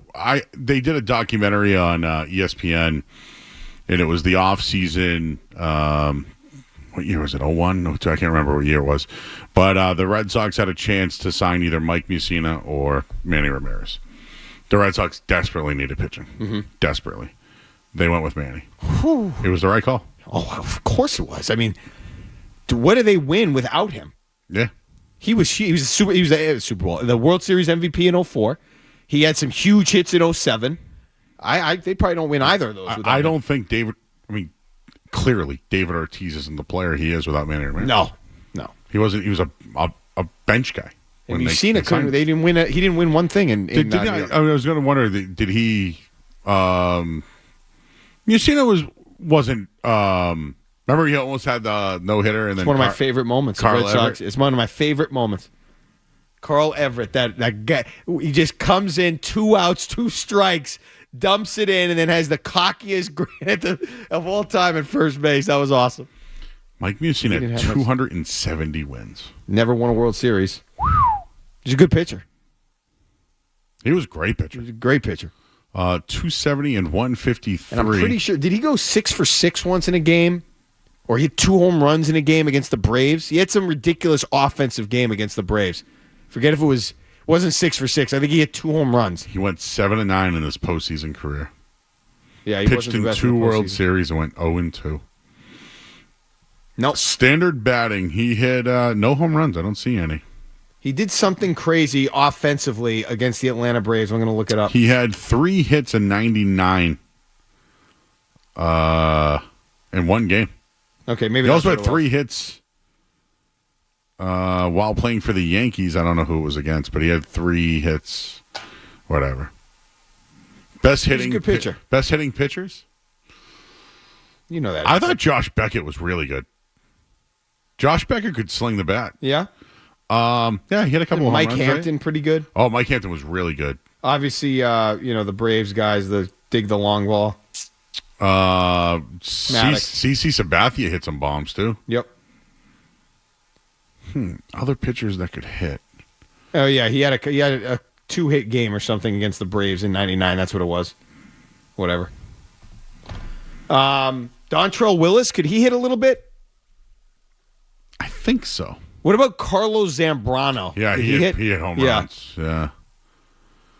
Just going to Google it. Best hitting pitchers. I mean, that commercial, I felt like that was the greatest era of commercials back in the late night, like that turn of the. I mean, you had the Tiger Woods one where he was juggling the ball. You had chicks dig the long ball. You had the these are all Nike commercials, I guess, but you had the freestyle basketball one that I used to love. Like that was a great one. Madison Bumgarner. Bumgarner, that's right. It was awesome. He was an awesome hitter. very, very good. Tom Glavine he was also a great hockey player. Zach Greinke could hit. Okay. Now he's obviously, you mentioned Mike Hampton. He was pretty good. Maddox could, you're right. All those, Shohei Ohtani's on the list. I have a Maddox and Glavine card from like 2000 where it was a game-used bat on the card. You're right. Dontrell Willis. 1 year went 22-10, but also batted .244 and finished 07 with a .286 batting average. Good athlete. Carlos Zambrano, there he is. .238 average. Yeah, there's some guys there. Do you remember the night Clemens got a hit? He wore I do. Was it a ground ball up the middle? Yeah, I think I remember that. All of Mo Vaughn's gear. Was that with the Red Sox? Yeah. Yeah. That was the year he had the last 20 strikeout game. 96. Yeah, I got to find that. I got to find that video of Clemens getting the hit. Someone says, Joe, what the hell's wrong with you today? You sound miserable, like you don't want to be on the air. Do you think that's true? Have I been miserable today, Mark? No. Yeah. Delightful. Thank you. I mean, you did look a little banged up when you walked in. Birthday weekend. Yeah. What can I tell you? I'm getting old, too. I'm 43. It's not old. How old are you, Jeff? 41. Wow. You're not in the 40 club yet, though. I'm getting there. When is it? This December 23rd. December. Yeah. Oh, wow. You're a Christmas baby. Yeah. Do you know Skaz is the... No? You and Skaz have the same birthday? Same birthday? Same day? That would be Festivus, right? Yeah. December 23rd is Festivus. Okay. Right? So you would... Yeah. You and Skaz have the same birthday. That's crazy. I didn't know that. I feel like I need to tell him this tomorrow. You got to talk about that sometime. I might make a whole segment on it. Yep. You and Dondero have the same birthday. I mean, you were never on, it was never a school night, but a lot of times you had nothing to do because people were doing holiday things. I got a lot of 2-for-1 gifts type of thing, which is fine. Yeah, mixing the birthday and holiday I think is whack. It's fine. You're cool with it, It's though. brutal. We get this, so we've been doing this thing at my house where we've had this like Christmas party the last couple of years, but it's awful because it's not awful. It's enjoyable with the people that we live around or whatever, the neighbors, but it's always on the 23rd because that's when people are available. And that's also my birthday. So I said to I don't need people thinking like every year we have this party on my birthday. Like I don't need a birthday party, but that's just the day we do the Christmas party is always on my birthday. People are thinking I'm going to be some birthday honk. All right. Well, happy birthday, Joe. Thank you. It's over now. Okay. But thank you. I Birthday weekends are fun. How's the golf going up here? They're on a rain delay. Yeah. Weather delay. Golf umbrellas, man. Those things are huge. Yeah. Huge. You don't want to bring those things out in public. Shoot. I didn't think we talked much about golf umbrellas today. They're big. What's your favorite food? Chicken parm. Oh. Yeah. Where do you get your chicken parm from? Chicken parm. I mean, my wife makes it. You know what the secret of a good chicken parm is, right? Gotta know where to get a good chicken parm. Do you like to go out and get chicken parm? I love to go out to eat. What's like your spots? So our favorite restaurant is devastatingly closed now. It was called Sophia's. It was at the West Roxbury? Yeah, West Roxbury. I loved it. Yeah, I love Sophia's. I like the upstairs. I've never been upstairs. Yeah, I never went beautiful. upstairs. Great prime rib sliders. Oh yeah? It's now forget what it is. It's now it's a North Shore but it's a Mexican joint. I loved that place. They had the beginning to end bread, main course, dessert, and it was devastating when they Loved closed. it. I used to go there every Christmas Eve with my family. So we haven't really replaced it. We don't really have a favorite now. So I'm, I like the Corb. It's not my favorite. I've been there though. Yeah. Corbin, West Shouldn't Roxbury have brought open it until up. 2 a.m. Yeah. Wow, I find it funny. Are you a Bubbling Brook guy? I am. Are they still, they're still going their strong? prices are crazy now. Yeah. They're never open. They close like on Labor Day, and they're open in the middle of April, early April. I mean, it's great. The soft serve there is as good as you'll find. Big ice cream junkie. You've been to Ron's? Ron's in Dedham is my favorite. Yeah. Ron Covets, great guy. My first sponsor ever. Oh, yeah? When I knocked on doors, I said, hey, I want to be on the radio. I said, but I need money. Wow. That's where signed a check my over wife me. and I have got. That's where the first place we went after I proposed. We went to Ron's. Wow. Yeah. I'll text Jay that right Yeah. now. Did you know Mark Dondero First place. had his We were post there a couple weeks ago. had his post engagement ice cream Yep. at your spot? Got engaged on. It was like on a hill with Lars Anderson. Yeah, and JP. Yeah. We went there. Wow, look at you. Proposed. Set up a nice little day down Well, the there's a whole J-way. story that we don't have to get into that. But the guy I was going to propose, and her boss blew my cover and told her I was going to propose. Oh, right? no. Yeah, it was awful. Oh, you got proposed blocked. Yeah. So then I had to change it, and we did it at the park, and then went for ice cream. So worked out. You a Tahiti guy? No. Jeff, you would love Tahiti. Just imagine Kowloon Light in Dedham. I mean, I could try. I've never tried it. Oh, you've never been there? No, never been. Oh, my God. It smells like misery and urinals. Okay. All right, we got to go Sounds to break. We'll wrap this thing up on the other side. 98.5 The Sports Hub. You're listening to Joe Murray on 98.5.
Lasting things, Mark, from you before we take the calls.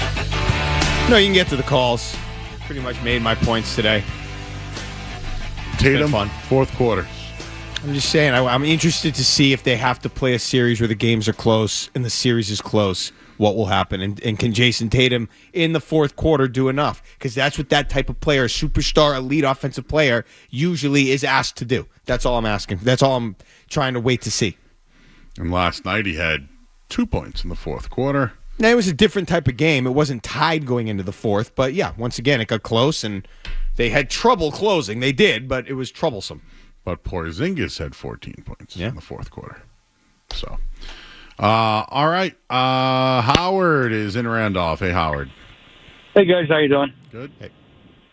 Just on your discussion about rotating pitchers, there was a guy, he pitched for the White Sox, and I think he might have pitched for the Red Sox. Tim Lawler. They used to use him as a pinch hitter. Wow. And then I think Earl Wilson was a good hitting pitcher back when he pitched for the Red Sox. Okay. Don't remember that name. No. Dave McCarty, who is no longer with us, was an outfielder who pitched, right?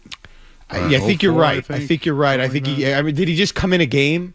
That was always a wild thing when an outfielder. Remember Jose Canseco came into a game to pitch once? Blew out his arm forever. Did he? Is that what happened? Okay. That's how he blew out his arm. I remember that. Kevin Kennedy, Red Sox, 1995. Yeah. Oh, I remember. So it's funny. Was that with the Red Sox he blew out his arm? Oh. Yeah, I got the Nesson in the mail. Do you think the little mailer said, do you think pitchers will, or do you think they'll pitch around Mo Vaughn this year? And when I opened it up, TV guy said, no way, Jose. With Jose Canseco. Gotcha. They got me. Wow. Didi's in North Carolina. Hey, Didi. Hey, what's going on, Joe? Yo. So now that we're at this point with the Patriots where we're just throwing names of receivers that have two legs that work and can catch a ball, why aren't we considering Josh Downs? I know we had interest in him pre-draft when he was coming out, but if you look at his numbers with Drake May, he was awesome, and he's been pretty good with no quarterback in Indy, and I feel like it wouldn't take much to get him, but he'd be way cheaper than going to the Jacoby Myers route. I just don't know why the Colts would give him up. They have no future. Yeah, but why would they give him up? Because what are you going to put around him? Why would you not just get something for him since we're just kicking the can down the road on quarterback? Still trying to figure out what they have with Anthony Richardson. Nothing. But didn't Anthony Richardson win a game-winning drive against the Patriots last year? Yeah, and Anthony Richardson, they were just throwing his name around in trade talks, and then they just signed Daniel Jones. So is he really moving the needle? I don't think they're going to trade a guy on a rookie contract. No. I'll leave it at that. Because, hey, I think Josh Downs is a nice player. I got a player. lot of his rookie cards. I like them. Autographed if you want them. Yeah? Call me. You got them. Patch? No patch auto, but one North Carolina auto. One. I'm not interested in North Carolina. I want and the then pro one team. Colts auto. Okay. Probably $20-$25. So a $20-$25 card signed. The player might not be that great. Like Marco Wilson of the Cardinals. I have a lot of his autographs. But do we talk about Marco Wilson often? No. Not often. Dude, Garrett Crochet is enormous. Like, I didn't realize how big he is. He's huge. He takes up a lot of the screen. He's huge. Man. Okay. Is that Romy Gonzalez at first? He's got a mean mustache. Wow. He is huge. He's huge. Look at that leg kick. Anyways, one more call before we go home. Get it on there. Paul's in Rhode Island. Hey, Paul. Hey, Joe. Hey. You jogged my memory on pitches hitting home runs. I remember in the 60s there was a bunch of pitches in both leagues, a handful in both leagues that hit home runs. I think Rick Wise hit a couple in a game and had a one-hitter. Another guy, I think, was Ron Reed for the Braves. Wise pitched for the Phillies and the Red Sox. And he pitched, a one-hitter, hit 2 home runs. I think Ron Reed hit 2 grand slams and a shutout or something. You check those stats out. But and that other caller mentioned Earl Wilson, who played for the Red Sox and the Tigers. He was a home run hitter. Don Drysdale hit a few. Bob Gibson, he hit a few. Thanks, Paul. Crochet, 6'6", 245. I don't know why I didn't realize he was that big. He could play tight end for the Pats. Maybe he can play See tackle. him get into one. Can he play tackle? Would he be a left? What's his arm length? They're long enough, it looks like. He's got a leg kick, I'll tell you that Yeah. much. All right, Mark, it's been fun, bro. Fun, man. Happy birthday. Hey, thank you. Jeff, thank you, sir. Excellent job. We got Nick Cattles here. He's taking over. We're going to be watching big Garrett Crochet on the mound today. All right. More Joe Murray coming up on the Sports Hub.